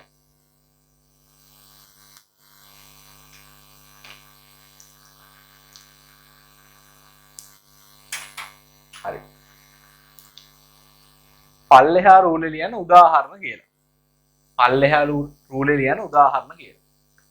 හරි. උදාහරණය මෙහෙම ලියන්න. අපි එක ප්‍රමාණයක් අරගෙන ගත්ත විදිය දාගමු. නිදහස් වෙළඳපොළ තත්වයේදී නිදහස් වෙළඳපොළ තත්වයේදී නිදහස් වෙළඳපොළ තත්වයේදී වෙළඳපොළට ඒකක 300ක් සැපයීම සඳහා වෙළඳපොළට ඒකක 300ක් සැපයීම සඳහා නිෂ්පාදකයින් විසින් නිෂ්පාදකයින් විසින් නිෂ්පාදකයින් විසින්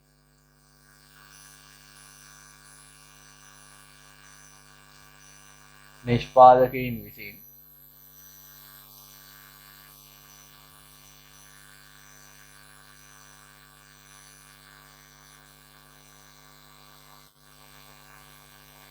ඒකකයක් වෙනුවෙන් රුපියල් 20ක මුදලක් බලාපොරොත්තු වේ.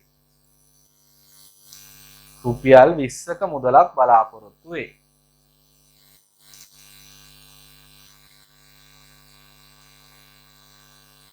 ඒකටම ලියන්න බදු පැන වූ පසු බදු පැන වූ පසු බදු පැන වූ පසු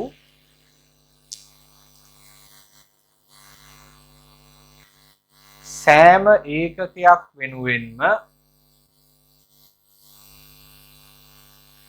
ඒකකයක් වෙනුවෙන්ම රජයටද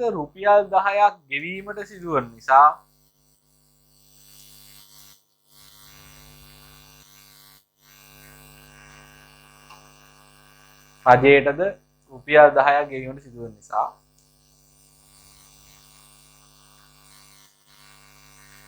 නිෂ්පාදකයින් අමතර රුපියල් 10ක මුදලක් බලාපොරොත්තු වේ. අමතර රුපියල් 10ක මුදලක් බලාපොරොත්තු වේ. ඒකෙන් එයාට වාසියක් වෙන්නේ නැහැ. ඒ 10 අරගෙන ආණ්ඩුවට දෙනවා. ඒ අනුව බද්දෙන් පසු ඒකක 300ක් සැපයීම සඳහා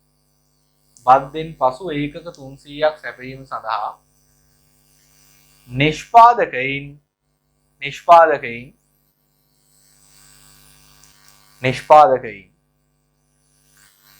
ඒකකයක් වෙනුවෙන් රුපියල් 30ක් බලාපොරොත්තු වේ. ඒකකයක් වෙනුවෙන් රුපියල් 30ක් බලාපොරොත්තු වේ.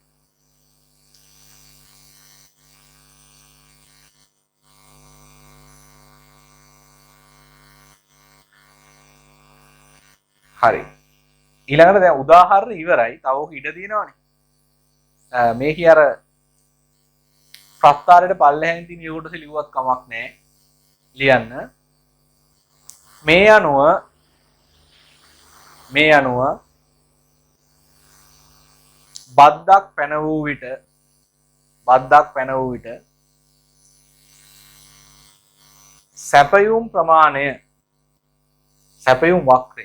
සැපයුම් වක්‍රය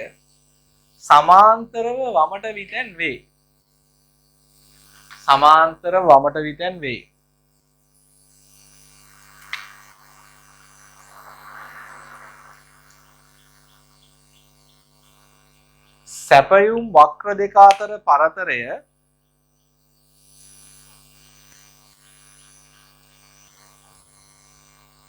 සැපයුම් වක්‍ර දෙක අතර පරතරය මගින් බද්දේ ප්‍රමාණය නිරූපණය වේ. රූපසරණටත් දාගන්න බද්ද කියලා. බද්දේ ප්‍රමාණය නිරූපණය වේ.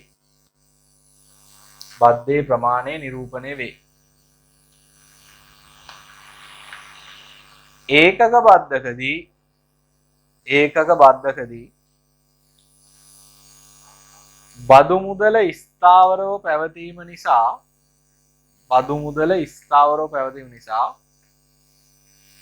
වක්‍ර දෙක අතර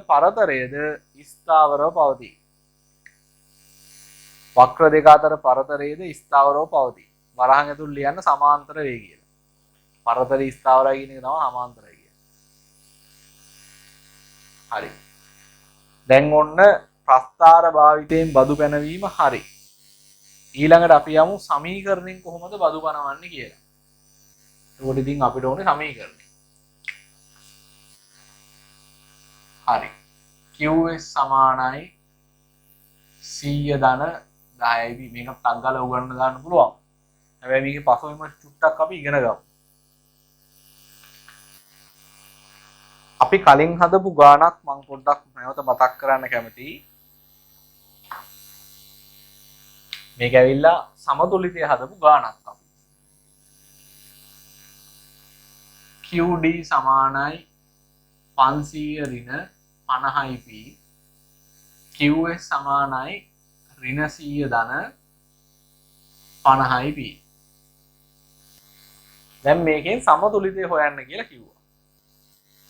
එතකොට අපි මොකද කළේ? QD සමානයි QS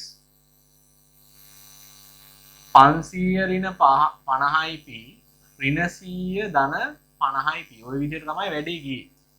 ඊට පස්සේ මොකද කළේ? ඊට පස්සේ තමයි ලස්සන වැඩේ කළේ. මෙතන තිබ්බ ධන 50ක් P පද එක පැත්තකට ගත්තා. මේ පැත්තේ තිබ්බ ධන 50 අරන් ආව මෙතෙන්. ඍණ 50 අරන් ආව මෙතෙන්. එතකොට එයා ධන 50ක් වුණා. හරි.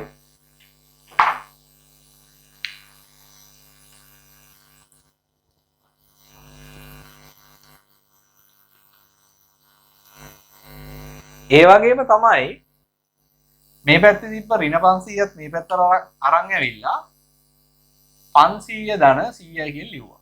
ඊට පස්සේ ඕක සමාන කරලා උත්තරේ ගත්තා. මගේ ප්‍රශ්නේ මේකයි. මේ බලන්න. මම කිව්වා ඉල්ලුම කොටස උගන්වනකොට. හරිද? ඉල්ලුම කොටස උගන්වනකොට ළමයි මේ තියෙන ඉල්ලුම් වක්‍රයක් මේ ඉල්ලුම් වක්‍රයෙන් පෙන්නනවයි කියලා එක් ප්‍රමාණයන් මිලදී ගැනීම සඳහා පාරිභෝගිකයා ගෙවීමට කැමති උපරිම මිල. හරිද? Q1 කියන භාණ්ඩ ප්‍රමාණය මිලදී ගන්න පාරිභෝගිකයා ගෙවන්න කැමති ඒකකයක් වෙනුවෙන් උපරිම P1. ඊට වඩා අඩුවෙන් දුන්නොත් ගන්නවා, වැඩියෙන් දුන්නොත් ඊට වඩා වැඩි ගානක් දුන්නොත් ගන්නෙ නෑ, එපා කියනවා. එතකොට මේක අනුවනේ මේ ඉල්ලුම් වක්‍රය හදලා තියෙන්නේ. ඉල්ලුම් සමීකරණය හදලා තියෙන්නේ. අපේ ඉල්ලුම තමයි වක්‍රයකින් හරි සමීකරණයෙන් හරි ලේඛනයෙන් හරි කොහොම හරි පෙන්නන්නේ.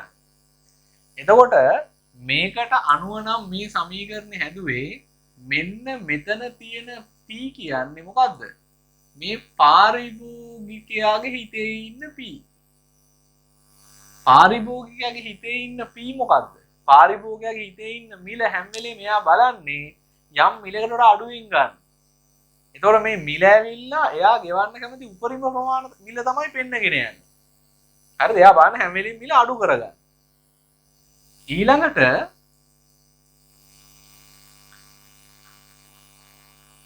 මේ දෙන්නේ සැපයුම් වක්‍රයක්. සැපයුම් වක්‍රකින් පෙන්නනවා අනිත් පැත්ත කිසියම් ප්‍රමාණයක් වෙළඳපොළට සපයන්නම් නිෂ්පාදකයා ඒ වෙනුවෙන් බලාපොරොත්තු වෙන අවම මිල. ඒ අනුව තමයි මෙන්න මේ සැපයුම් සමීකරණය හදලා තියෙන්නේ. ඒ කියන්නේ මේ තියෙන්නේ නිෂ්පාදකයාගේ මිල. නිෂ්පාදකයාගේ හිතේ ඉන්න මිල තමයි මේ තියෙන්නේ. මේ පාරිභෝගිකයාගේ මිල, මේ නිෂ්පාදකයාගේ මිල. ඒතකොට නිෂ්පාදකයා බලන්නේ හැම වෙලෙම වැඩි මිලට විකුණ ගන්න. හරි? එතකොට නිෂ්පාදකයාගේ මිල හැම වෙලෙම යම් ප්‍රමාණයක් වෙනුවෙන් හරිද?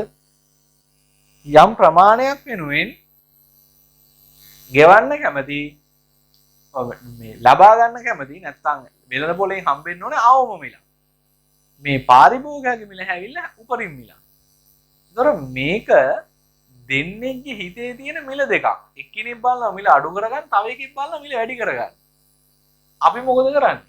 අපි මේ මිලවල් දෙක එකට ලියලා උන් දෙන්නව එකතු කරනවා. හරිද? දැන් ළමයි x y එකතු කරන්න බෑනේ. x y 2x y තිබ්බොත් එකතු කර හැකියි. මොකද මේ විචල්්‍ය සමාන නිසා. හරි මම හිතනවා මේ මූලික දේවල් දන්නවා ඇති කියලා. එතකොට මේ දෙකම P කියලා ලියා ගන්න එකම වැරදි. ඇයි මේක වෙනම මිල දෙකක්. හරිද මේ වෙනම මිල දෙකක්. ඉල්ලුම් වක්‍රයේ ඉල්ලුම් සමීකරණේ තියෙන මිල පාරිභෝගික ඔළුවේ තියෙන මිල. ඒක බලන්නේ මිල පුළුවන් තරම් අඩුවෙන් ගන්න. සැපයුම් සමීකරණේ තියෙන මිල නිෂ්පාදකයාගේ මිල. ඒක බලන්නේ පුළුවන් තරම් මිල වැඩි කරගන්න.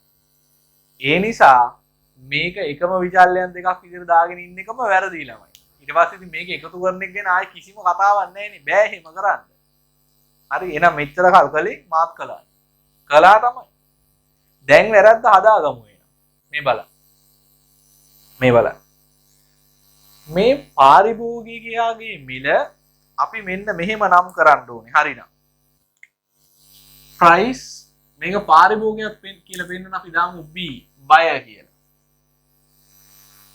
හරිද? මේවා බැරි වුණොත් බය වෙන්න තමයි වෙන්නේ විභාගෙ. price buyer පාරිභෝගිකයාගේ මිල. ඊළඟට නිෂ්පාදකයාගේ මිල PS කියලා දාමු. price supplier. එහෙමයි එන්න ඕනේ වැඩේ. එතකොට මෙතන තියෙන්න ඕනේ PB මෙතන තියෙන්න ඕනේ PS. දැන් දෙකම P පද වුණාට මේකා PB මේකා PS. හරිද? එකතු කළ හැකිද? එකතු කරන්න පුළුවන්ද? 50යි PB දන 50යි PS. CIP මොකක් කියලා ලියන්නේ? PB කියලා ලියන්නේ PS කියලා ලියන්නේ. හරි? එහෙම එකතු කරන්න බෑනේ. හරි? එහෙම එකතු කරන්න බෑ. PB සහ PS එකතු කරන්න බෑ. හැබැයි අපි මේ ගාන හදනකොට PB වෙනම එක්කෙනෙක් විදිහටයි PS වෙනම එක්කෙනෙක් විදිහටයි ගත්තේ නැහැ. ඒකටත් හේතුවක් තියෙනවා. හරිනම් වෙන් කරලා ගන්න ඕනේ. දෙන්නගේ තියෙන්නේ මිල පැතිකඩ දෙකකින් බලලා තියෙන්නේ. එහෙම වෙනම ගත්තේ නැත්තේ පැතිකඩ දෙකක් වුණාට මේ වෙලාවේදී වෙළඳ පොලේ හිටියේ කවුරු විතරද? පාරිභෝගිකයයි නිෂ්පාදකයයි විතරයි. එතකොට නිදහස් වෙළඳ පොලකදී නිදහස් වෙළඳ පොලක රජයේ මැදිහත් වෙන්නේ නැත්තම් පාරිභෝගිකය නිෂ්පාදකය විතරයි. ඉතින් පාරිභෝගිකය දින ගානක් තමයි ඒක නිෂ්පාදකයන් හම්බෙන්නේ. ඒ නිසා PB සහ PS සමානයි. පැහැදිලි? PB සහ PS සමානයි. ඒ නිසා තමයි අපි මේ ගාන හදනකොට දෙකටම නිකම්ම P කියලා දාලා මේ දෙක එකතු කළේ. මේක සංකල්ප දෙකක් ඇත්ත. හැබැයි රජයේ වෙළඳ පොළට මැදිහත් නොවි නිදහස් වෙළඳ පොළක් ක්‍රියාත්මක වෙන වෙලාවක මේ මිල දෙකේම සංඛ්‍යාව ඉලක්කම එකයි. ඉලක්කම එකයි නේ එකතු කරන්න පුළුවන්. මම ආයි මේක අරගෙන යනවා දෙවෙනි පාඩමේ නම්‍යතාවයට. ඉල්ලුම් නම්‍යතාවේදී මං හැම නම්‍යතාවයකදීම කියලා දුන්නා නම්‍යතාවයේ අනුව මිල අඩු වැඩි වෙනකොට පාරිභෝගික පැහැදම ඇල ඉරක් නිෂ්පාදක අයභාරය වෙනස් වෙන්නේ කොහොමද කියලා. ඒකෙදිත් මම ඔය කතාවම කිව්වේ පාරිභෝගික පැහැදම කියන්නේ පාරිභෝගිකගේ වියදම. නිෂ්පාදක අයභාරය කියන්නේ නිෂ්පාදකයාගේ ආදායම. හරිද? හැබැයි රජයේ වෙළඳ පොළට මැදිහත් නොවි ඉන්න තාක්කල් පාරිභෝගිකයාගේ වියදමම සමයි නිෂ්පාදකයාගේ අයභාරය වෙන මේ දෙකේ සංඛ්‍යා දෙක ඉලක්කම් දෙක වටිනාකම් දෙක සමානයි. ඒ නිසා තමයි නිදහස් වෙළඳ පොළක ගණන් හදනකොට අපි මේ දෙක වෙන වෙනම අඳුරගත්තේ නැත්තේ. පැහැදිලිද? ඒක මොකටද මේකෙදි කියන්නේ? මේකට ඒක ඕන වෙනවා. මේ බලන්න. දැන් අපි යන්නේ සැපයුම් සමීකරණයෙන් බද්ධ පනවන්න. දැන් අපි දැනටමත් සැපයුම් වක්‍රයකට බද්ධ පනවලා ඉවරයි. පැහැදිලි කතාව? හරි. දැන් බලන්න බද්ධෙන් පස්සේ 400ක් සපයන්නේ නිෂ්පාදකයාට වෙළඳ පොලෙන් මේ භාණ්ඩය 40ට විකිණෙනවා නම් විතරයි. හරිද? හිතන්න 40ට විකිණෙනවා කියන්නේ මේ භාණ්ඩේ වෙළඳ පොළ මිලනේ 40. ඒ කියන්නේ වෙළඳ පොලේ විකිණෙන්නේ 40ට. වෙළඳ පොලේ විකිණෙන මිල තමයි පාරිභෝගිකයා ගෙවන්නේ. පැහැදිලි කතාව. පාරිභෝගිකයා ගෙවන්නේ 40. ඒතර PB 40යි. දැන් නිෂ්පාදකයාට 40ම හම්බ වෙනවද? නෑනේ. ආණ්ඩුවට 10ක් ගෙවන්න ඕනේ. හරි? ආණ්ඩුවට 10ක් ගෙවන්න ඕනේ. එහෙනම් 40ක් පාරිභෝගිකයා ගෙවුවට මේ වෙනස බද්ද ආණ්ඩුවට දුන්නාට පස්සේ නිෂ්පාදකයට හම්බෙන්නේ 30යි. නිෂ්පාදකයට 30යි. PS 30යි. හරි? PS 30යි. එතකොට බද්ද පැනෙවුවහම මොකද්ද ලක්ෂණය? බද්ද පැනෙවුවම රජයේ මැදිහත් වුණාම බදු පැනවීමකදී PB සමාන නැහැ PS වලට. PB සමාන නැහැ PS වලට. ඒ නිසා තවදුරටත් ළමයි ගාන මෙහෙම නිකම් P තියාගෙන හදන්න බෑ. බෑ කියන්නේ බෑම බෑ. හේතුව දැන් මේ දෙක එකක් නෙමෙයි. මේ වෙලාවෙදිත් මේ දෙක මේ විදිහම තමයි. මෙහෙම දෙකක් තියෙනවා. නමුත් මේ දෙකේ ඉලක්කම් දෙක සමාන නිසා නිදහස් වෙළඳ පොලේ එක වෙන වෙනම පෙන්වන්නේ නැහැ. දෙකටම P කියලා දානවා. හරිද? අපි හිතන්න ළමයි දෙන්නෙක් ඉන්නවා. හරිද? ළමයි දෙන්නෙක් ඉන්නවා. මුන් දෙන්නගේ දැන් මේක ඇවිල්ලා අපි ගත්තොත් නම මේක ඇවිල්ලා වාසගම කියලා නම් දෙක වෙනස් නම් අපි ආයි වාසගමත් එක සම්පූර්ණ නම කියන්නේ නැහැ. නිකම්ම නමක් කියලා දානවා. හැබැයි දැන් මෙතෙන්දි මොකද වෙන්නේ? මෙතෙන්දි මුන් දෙන්නගෙම නම් දෙක එකයි. එතකොට අපිට අමල් හරි නිමල් හරි කියන්න බෑ ඊළඟ නමක් කියන්න වෙනවා. ඒ නිසා දැන් PP කියලා දාන්න බෑ. PB සහ PS කියලා දාන්න වෙනවා. හරි? එතකොට මේ ලියලා තියෙන සැපයුම් වක්‍රනේ. එහෙනම් බදු පනවපු ගමන් මේ සැපයුම් වක්‍රය අපි අලුතෙන් ලියා ගන්න ඕනේ. QS සමානයි 100 ධන 10යි PS. පැහැදිලිද? 10යි PS.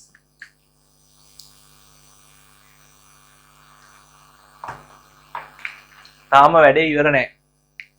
මෙහෙම ලියාගත්තා කියලා වැඩේ හරියන්නේ නැහැ. දැන් අපි මේ සමීකරණ ඊට පස්සේ පාවිච්චි කරනවානේ මේ වෙළඳ පොලේ සමතුලිතය හොයන්න. භාණ්ඩේ විකිණෙන්නේ කීයද කියලා බලන්න. හරිද? එතකොට මේක අපි ගිහිල්ලා සමාන කරන්න ඕනේ මෙයා වගේම ඉල්ලුම් වක්‍රෙත් එක්ක. අන්න එතකොට ප්‍රශ්නයක් එනවා. මෙයා ඉන්නේ PS වෙලා. හරිද? නමුත් ඉල්ලුම් වක්‍රේ තියෙන්නේ PB. හරි ඒ නිසා අපි මේ දෙන්නම එක්කෙනෙක් බවට පත් කරන්න ඕනේ. නැත්තම් මෙතෙන්ට ආවට පස්සේ ගාන දෙනින් යට හදන්න බෑ. දැන් මේ දෙන්න දෙන්නෙක් නේ. හරිද? මෙයා දැන් ලියා ඉන්නවා PS කියලා. බද්දේදී මොකද එකම නෙමෙයි නිෂ්පාදකයන් ලැබෙන මිල වෙනයි පාරිභෝගිකයා ගෙවන මිල වෙනයි.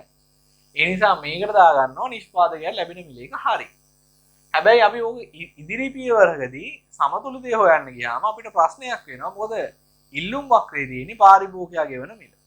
හරි. ඒ නිසා එක්කෝ අපි ඉල්ලුම් වක්‍රයේ තියෙන BPS කරන්න ඕනේ. එතකොට මේ දෙකේම තියෙන PS හරි වැඩි. එහෙම නැත්නම් මේකේ තියෙන PS PB කරන්න ඕනේ. මොකද්ද කරන්න හොඳ? කරන්න හොඳ සැපයුම් වක්‍රයේ PB කරන එක. හේතුව වෙළඳ පොලේ සමතුලිත මිලනේ හොයන්න යන්නේ ওই දෙක සමාන කරලා. වෙළඳ පොලේ භාණ්ඩ විකිණීමේ පාරිභෝගිකයා ගෙවන මිල. අපි භාණ්ඩ එක මිල 40යි කියලා කියන්නේ පාරිභෝගිකයා මේක ගන්න ගන්න. ඒකෙන් නිෂ්පාදකයාට කොච්චර හම්බ වෙනවද කොච්චර ආණ්ඩුවට දෙනවද කියලා අපි දන්නේ නැහැ. ඒ නිසා වඩා හොඳ සමතුලිතය හොයන්න අවශ්‍ය PS PB කරන එක. එතකොට දැන් සම්බන්ධයක් මේ දෙකේ හොයාගන්න වෙනවා. හරි. දැන් මෙතනත් පැහැදිලිනේ. පාරිභෝගිකයා යම් මිලක් දීලා භාණ්ඩ ගන්නවා. ඒක තමයි පාරිභෝගිකයා ගෙවන මිල. ඒකෙන් ටිකක් ගෙවන්න දෙන්න වෙනවා ආණ්ඩුවට. ඒකෙන් ටිකක් ආණ්ඩුවට දුන්නාම ඉතුරු ටික තමයි PS කියලා කියන්නේ. PS කියන්නේ ඉතුරු ටික. එතකොට පැහැදිලි PB විශාලයි PS ට වඩා. තව එකක් ලියමු. PB විශාලයි PS ට වඩා. හරිද? හේතුව පාරිභෝගිකයා යම් මුදලක් නිෂ්පාදකයාගේ අතර දීලා භාණ්ඩය අරගෙන යනවා. හැබැයි ඔක්කොම ලාච්චුවට දාගන්න බෑ. ටිකක් ආණ්ඩුවට දීලා ඉතුරු ටික තමයි ලාච්චුවට දාගන්නේ. ඒ නිසා PS පොඩි. එතකොට දැන් සමීකරණයක් හදාගන්න වෙයි මේකෙදි. මේ 30 කොහොමද ආවේ? මේ 30 හැදුවේ අපි 300 දී. 400 දී නේ. 400 දී. 400 දී භාණ්ඩ විකිණන්නේ 40ට ඒක තමයි PB. 10ක් ආණ්ඩුවට දුන්නා ඒක අඩු කළාමනේ 30 ආවේ. තව තැනකදී බලන්න. 600යි. 600ක නෑනේ. අපි ගමු 500. 500ක් විකිනෙන්නේ දැන් වෙළඳ පොලේ 500ක් සපයන්නේ 50ක් දුන්නොත් වෙළඳ පොලේ මිල 50ක් වුණා. හැබැයි ඒ වෙලාවේදී නිෂ්පාදකයට හම්බෙන්නේ 40යි. ඇයි 40ක් වෙන්නේ?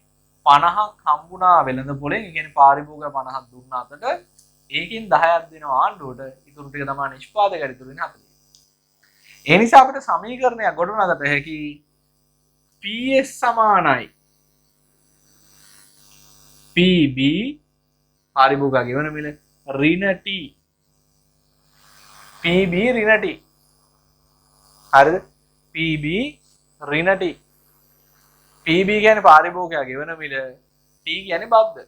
පාරිභෝගිකයා ගෙවන මිලෙන් බද්ද අඩු කළාම නිෂ්පාදකයට ඉතුරු වෙන මුදල එනවා. මේ තමයි අපිට ඇත්තටම වැදගත් වෙන සමීකරණේ. මේක එහෙ මෙහෙ මාරු කරලා අපිට තව සමීකරණ ටිකක් හදාගන්න පුළුවන්. PB තනි කළොත් මේ T මේ පැත්තට එනවා. මේ ඍණ T එතකොට ධන T වෙනවා. PB සමානයි PS ධන T. කියන්නේ නිෂ්පාදකයට ඉතුරු වෙච්ච ටිකයි බද්දා එකතු කරාම පාරිභෝගිකයා ගෙවපු මිල තමයි. T යුක්ත කළොත් T යුක්ත කරන්න මේ පැත්තේ ඍණ T නිසා මෙයා මේ පැත්තට ගෙනියන්න වෙනවා. එයා ධන T වෙනවා.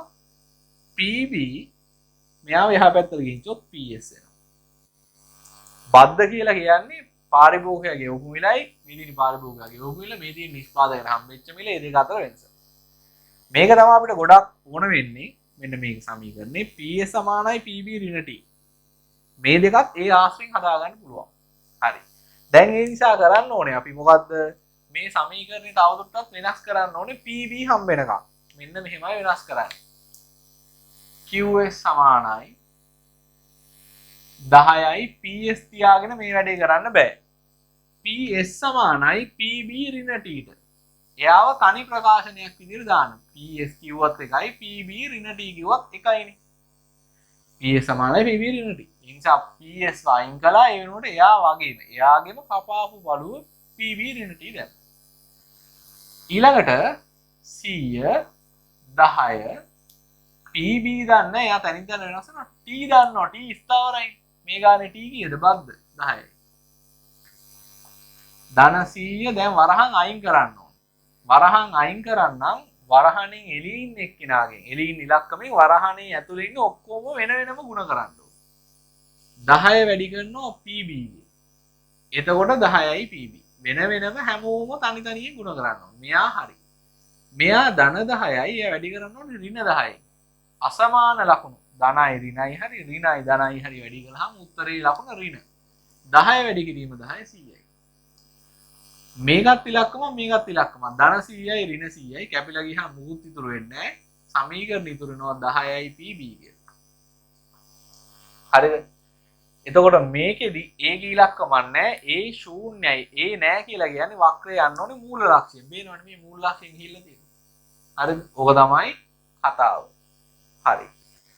සැපයුම් සමීකරණ මගින් කියන එකේදී මෙහෙම ලියන්න ඕන. මුලින්ම සමීකරණ ලියන්න එපා. මුලින්ම මේ විස්තරය ලියන්න ඕන. 17 වෙනි පිටුවේ සැපයුම් සමීකරණ මගින් කියන එක ලියන්න. බදු පැන වූ විට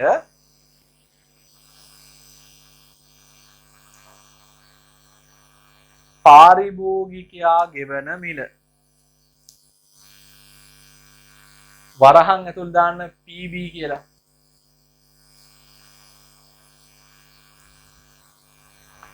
වරහන් ඇතුල් යන ඕකටම තමයි වෙළඳ පොළ සමතුලිත මිල කියන්නේ. වෙළඳ පොලේ සමතුලිත මිල කියන්නේ පාරිභෝගිකයා ගෙවන මිල. ඇලයිරක් ගහලා වරහන් ඇතුල් යන්න වෙළඳ පොළ සමතුලිත මිල. ඒත් PBම තමයි. සමතුලිත මිල සහ නිෂ්පාදකයාට ලැබෙන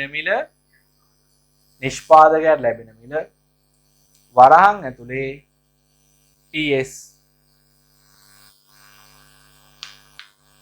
තවදුරටත් එකිනෙක සමාන නොවේ.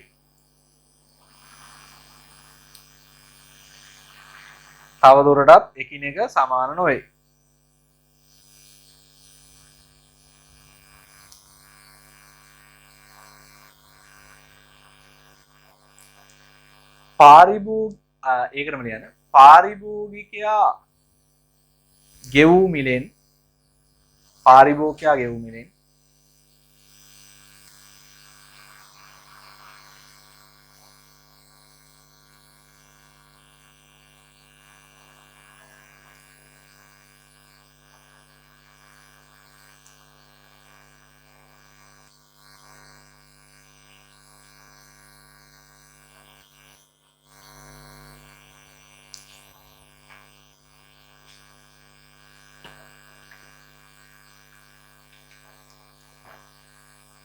පාරිභෝගිකයා ගෙවූ මිලෙන්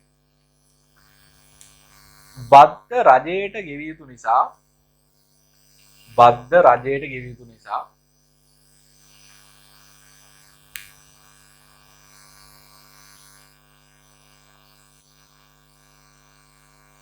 බද්ද රජයට ගෙවිය යුතු නිසා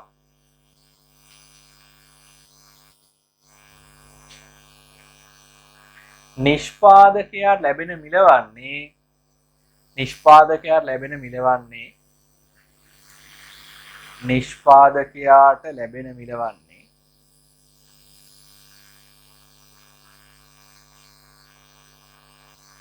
පාරිභෝගිකයා ගෙවූ මිලෙන් බද්ද අඩු කළ පසු වගයයි බද්ද අඩු කළ පසු වගයයි ඒ අනුව ඒකටම ලියන්න ඒ අනුව පහත සමීකරණ ගොඩනගාගත හැක පහත සමීකරණ ගොඩනගාගත හැක දැන් ඔයා ලියන්න ඕනේ මෙන්න මේ ටික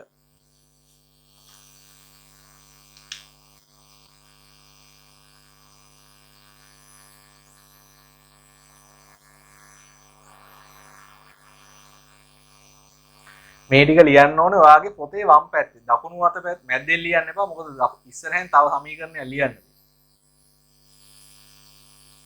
මේ ටික ලියන්න පේලින් පේලියට පොතේ මේ පැත්ත පාවිච්චි කරන්න වම් පැත්ත ඉස්සරහට ඉඩ දිය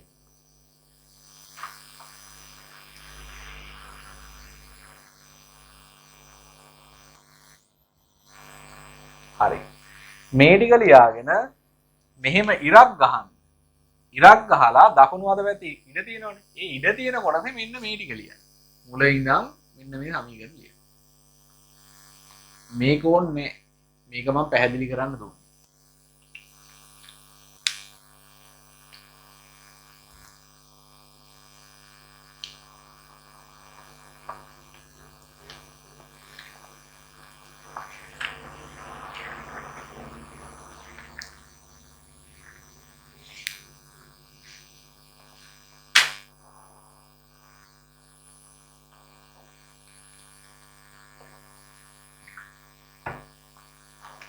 හරි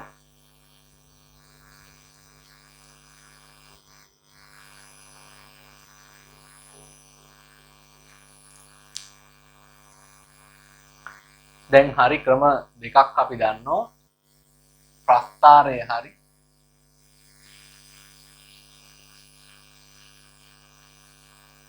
ප්‍රස්ථාරය හරි ඊට පස්සේ සමීකරණෙත් හරි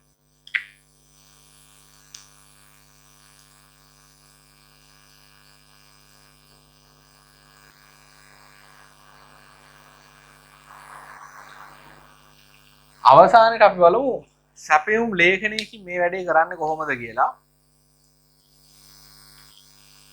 ඒකට මම ලේඛනයක් දීලා තියෙනවා ඇත්තටම. ඔයාලට ඒක පුරවගෙන යන්නයි තියෙන්නේ. මිල බද්දට පෙර QS පෙර QS පසු බද්දට පසු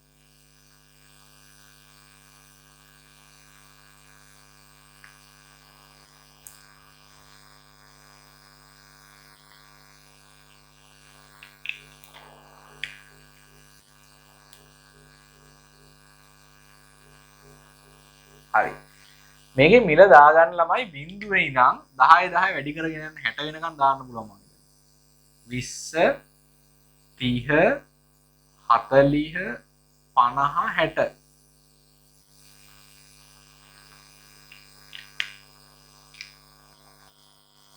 හරි දැන් අපි මේ එකම ගානනේ හදාගෙන යන්නේ. මෙන්න මේ සමීකරණයට අදාළව තමයි මේක හදන් යන්නේ.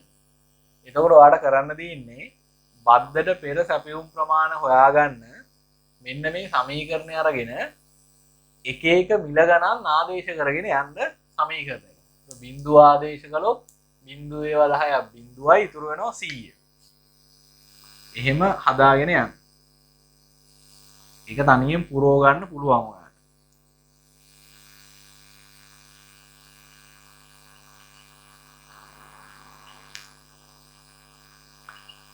දැන් බෝඩ් එකේ තියෙන උත්තර ඇවිල්ලාද කියලා බලන්න. ඒකේ එන්න ඕනේ. ඒක සරල කතාවක්.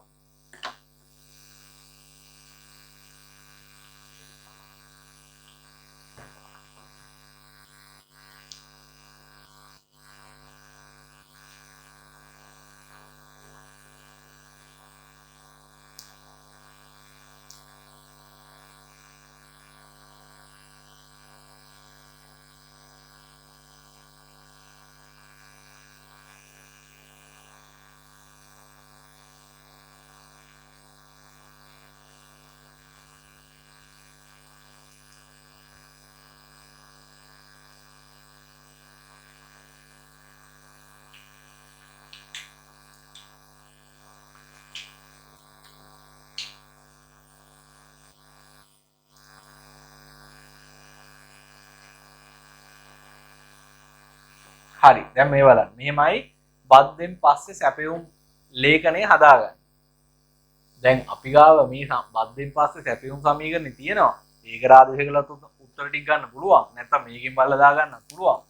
හැබැයි දැන් මම කියලා දෙන්නේ මේ ලේඛනයේ දීලා තියෙන ඔයාට විභාගෙදී හැබැයි මේක පුරව ගන්න ඕනේ වෙන මොකුත් දීලා නැහැ. ඒතකොට සමීකරණ හදාගෙන ප්‍රස්තාර ඇඳගෙන එහෙම යන්න ඕනේ නැහැ. ලේඛනෙන්වත් මේක හොයාගත්තා. ඒක මේ බලන්න. මේක මෙහෙමයි ගන්න. දැන් මේකෙදි කියන්නේ මේ ලේඛනයකින් කියන්නේ බලන්න නිෂ්පාදකයාට බිඳුවක් හම්බ වෙනවා. එයා සපයනවා කියන ඒකක 100ක්. හරිද? 10ක් හම්බ වෙනවා එයා සපයනවා කියන එක 200ක්. ඒ තමයි කතාව. අපි ඒක බැලුවා ප්‍රස්තාරයෙන්. දැන් බලන්න බද්දෙන් පස්සේ එයාගේ අතට රුපියල් බිඳුවක් හම්බෙන්න ඕන නම් නිෂ්පාදකයාගේ අතට රුපියල් බිඳුවක් හම්බෙන්න ඕන නම් වෙළඳ පොලේ මේක කීයට විකුණන්න ඕන? බිඳුවටම වික්කොත් ආණ්ඩුවට කොහොමද 10ක් දෙන්න ඕන. එතකොට එයාට 10ක් පාඩුයි. බිඳුවක් නෙමෙයි ඒක ඍණ 10යි. ඒ නිසා එයා 10ට වික්කොත් තමයි වෙළඳ පොලේ භාණ්ඩේ 10ට වික්කොත් තමයි බිඳුවක් හම්බෙන්නේ බද්දෙන් පස්සේ. හරිද? මේ තියෙන්නේ එයාගේ ඔළුවේ තියෙන අදහස. අපි ගොන මේ සැපයුම් කාරුගේ සැපයුම් සැලසුම තමයි මේකේ තියෙන්නේ. බිඳුවක් හම්බුනොත් 100ක් දෙනවා. එහෙනම් දැන් බිඳුවක් හම්බෙන්න නම් දැන් බිඳුවට විකුණලා හරියන්නේ නැහැ. දැන් විකුණන්න ඕන කීයද? 10ට. එහෙනම් දැන් බිඳුවේදී සපයපු ප්‍රමාණය බද්දේදී පස්සේ සපයන්නේ 10ේදී. හේතුව කලින් බිඳුවක් ලැබෙන එකයි දැන් 10ක් ලැබෙන එකයි දෙකම එකයි. දැන් 10ක් හම්බුනහම ඒකෙන් 10ක් ආණ්ඩුවට දුන්නාම එයාට කොහොමද බිඳුවක් හම්බෙන්නේ? කලින් බිඳුවට වික්කහම බද්දක් නැහැ ඒත් බිඳුවක් හම්බෙන්නේ. එහෙනම් කලින් බිඳුවයි දැන් 10යි සමාන නිසා කලින් බිඳුවේදී සපයපු ටික දැන් සපයන්නේ 10යිදී. හරිද? ඊළඟට 10ේදී හම්බෙනවා 10ක් දුන්නොත් වෙළඳ පොලෙන් එයා දෙනවා 200ක්. 10ක් දුන්නොත් 200ක් දෙනවා. එතකොට එයාට දැන් 10ක් හම්බෙන්න නම් වෙළඳ පොලෙන් භාණ්ඩේ විකුණන්න ඕනේ 20ට. මොකද 20ට වික්කොත් තමයි වෙළඳ පොලේ 20ට විකුණලා ආණ්ඩුවට 10ක් දුන්නාම නිෂ්පාදකයට 10ක් හම්බෙනවා. එහෙනම් දැන් 20 තත්වයයි කලින් 10 තත්වයයි සමානයි. දැන් 20 තත්වයයි කලින් 10 තත්වයයි සමානයි. එතකොට දැන් 20දී සපයන්නේ කලින් 10දී සපයපු ප්‍රමාණයම තමයි. 200. මොකද දැන් 20යි කලින් 10යි සමානයි. කලින් 20දී 300ක් සපයනවා. හරිද?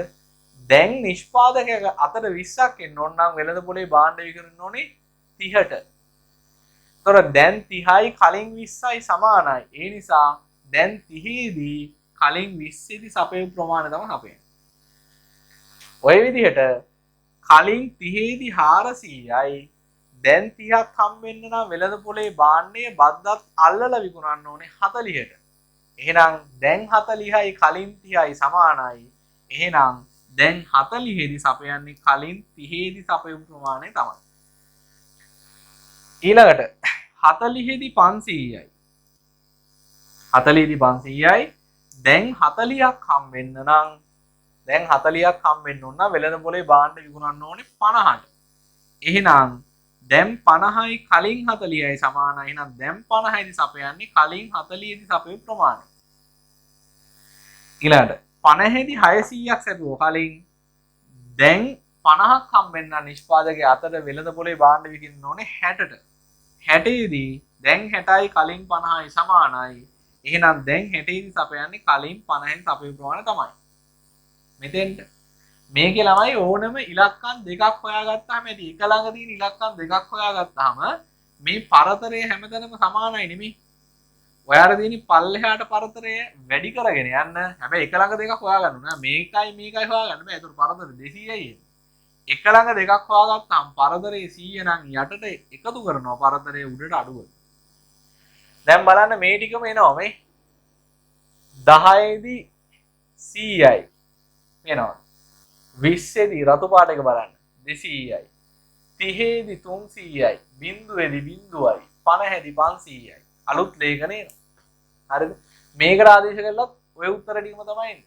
මේකට නිකමට වගේ ආදේශ කරන්න 50 50 10ක් 500යි මේ 50 500.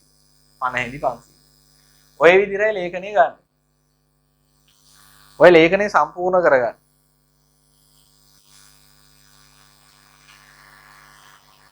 ලේඛනය සම්පූර්ණ කළ යටින් මෙහෙම ලියන්න. ඒක ඇත්තටම හදාගන්න විදිහක් අපිට උදාහරණකින් තමයි කියන්න වෙන්නේ. මෙන්න මෙහෙම ලියන්න. උදාහරණ කියලා ලියන්න. උදාහරණ කියලා ලියලා මෙහෙම ලියන්න.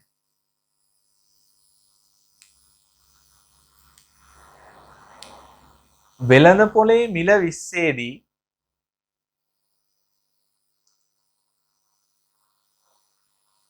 වෙළඳ පොලේ මිල 20 දී බද්දට පෙර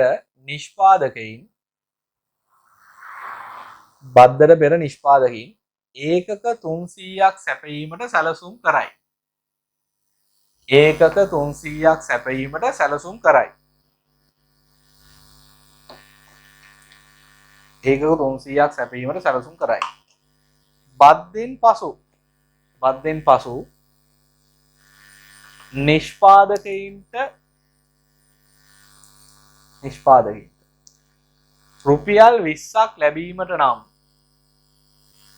රුපියල් 20ක් ලැබීමට නම්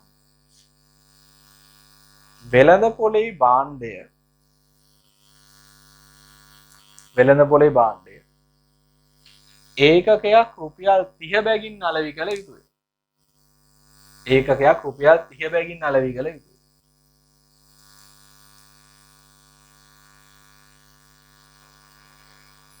රුපියල් 30 බැගින් අලෙවි කළ යුතුය. ඒ අනුව බද්දට පසු රුපියල් 30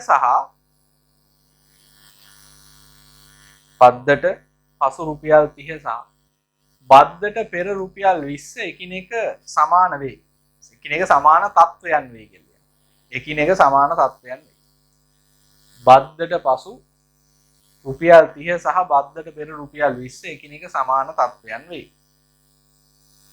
එම නිසා බද්දට පසු රුපියල්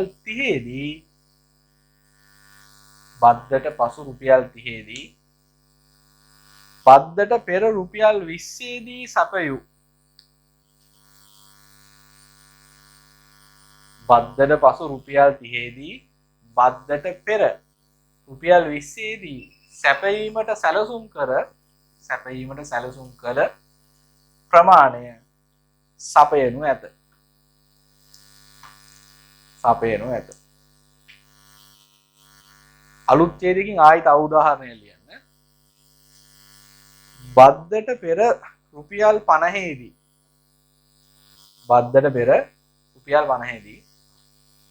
ඒකක 600ක් සැපයීමට ඒකක 600ක් සැපීමට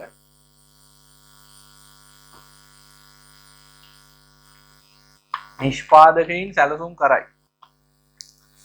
නිෂ්පාදකයින් සැලසුම් කරයි. බද්දට පසු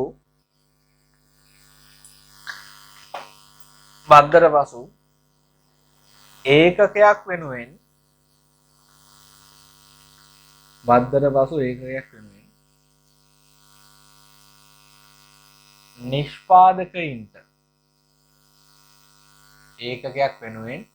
නිෂ්පාදකයින්ට රුපියල් 50ක් ලැබීමට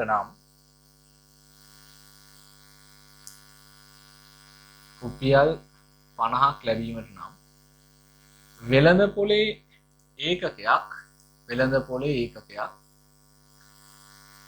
රුපියල් 60කට අලෙවි කළ යුතුය.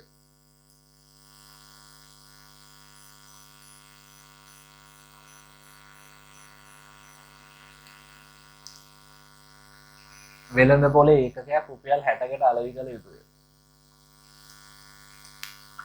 ඒ අනුව බද්දට පෙර රුපියල් 50 දී පැවති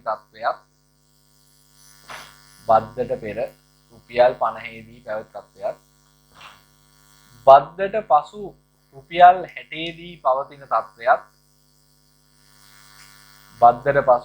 60 දී පවතින තත්වයක් එකිනෙක සමාන බැවින්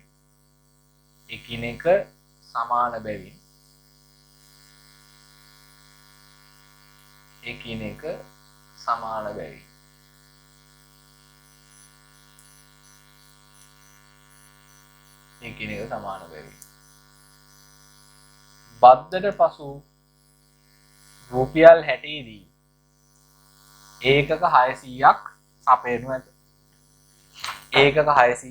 ඇත. කොහොම තමයි හදන්නේ. හරි. දැන් මම කලින් කිව්වා වගේ මේ දවස්වල හැමදාම අලුතෙන් වීඩියෝ එකක් ඕගොල්ලන්ට බලන්න පුළුවන් වෙයි ආර්ථික විද්‍යාව සම්බන්ධයෙන්. දැන් සංචරණ සීමා නිසා අපි සැලසුම් කරපු විදිහට අලුත් ටියුට් එක ඔයාගේ අතට පත් කරන්න විදිහක් නැහැ. ඒ නිසා තමයි අපි හැමදාම අලුත් වීඩියෝ එකකින් මේ පාඩම අවසානයේදී මේ දින කිහිපය තුළදී සාකච්ඡා කරලා ඉවර කරන්න බලාපොරොත්තු වෙනවා. හරිද? ඒ නිසා සංචරණ සීමා පනවල තියෙන කාල සීමාව ඔයාගේ විෂය කරුණු අතර සංචරණය කරන්න. විෂය කරුණු වල අතර ගමන් කරන්න, අවබෝධ කරගන්න ඉතාම හොඳින් පාවිච්චි කරන්න පුළුවන්. හෙට වීඩියෝ එක බලන්න එනකොට 18 වෙනි පිටුවේ දැන් අපි මේකට සැපයුම් සමීකරණ වෙනස් වෙන විදිහ විතරනේ ඉගෙන ගත්තේ. අපි බලන්න ඕනේ ඉල්ලුම් සමීකරණයකුත් අරගෙන සමතුලිතයට කොහොමද වෙන බලපෑම වද්ද නිසා කියලා. එතකොට 18 වෙනි පිටුවේ තියෙනවා ගාණක්. මේ ගානේ මුල් කොටස් ටික ඔයාලට හැදුව හැකි. තරඟකාරී භාණ්ඩයක ඉල්ලුම් හා සැපයුම් සමීකරණ පහත පරිදි වේ 240 ඍණ 6යි p ඍණ 60 ධන 4යි p. මේකේ අංක එක කොටස ඔයාලට හැදුව හැකි. වෙළඳපොළ සමතුලිත මිල ප්‍රමාණය සමීකරණ වලින් හදන්න තිත්තිරි මත 19 වෙනි පිටුවේ ඉඩ තියෙනවනේ මේ හිස් අවකාශයක් තියෙනවනේ. ඒකේ ඔයා අඳින්න ඕනේ පරිමාණය අනුව පරිමාණයට ප්‍රස්ථාර සටහන. ඔයා හදාගත්ත සමීකරණ දෙකේ වෙළඳපොළ සමතුලිතය පෙන්වන ප්‍රස්ථාර සටහන හදන කෙටි ක්‍රම කටු සටහන් ගහන විදි ඔක්කොම කියලා දීලා තියෙන්නේ දැන්. අංක 2 සමතුලිතයේදී ඉල්ලුම් සහ සැපයුම් නම්මෙදා සංගුණක හැදුව හැකි. අංක 3 වෙළඳපොළ සමතුලිත පාරිභෝගික නිෂ්පාදක අතිරික්ත හෙව්ව හැකි. අංක 4 ඉඳන් තමයි බද්ධ තියෙන්නේ. ඒ ගාන අපි හෙට වීඩියෝ එකේදී සාකච්ඡා කරමු. එහෙනම් අද දවස් ඇතුළත මේක අනිවාර්යෙන් නරඹලා හෙට වීඩියෝ එකත් එක්ක එකතු වෙන්න. ආයිබෝවන්.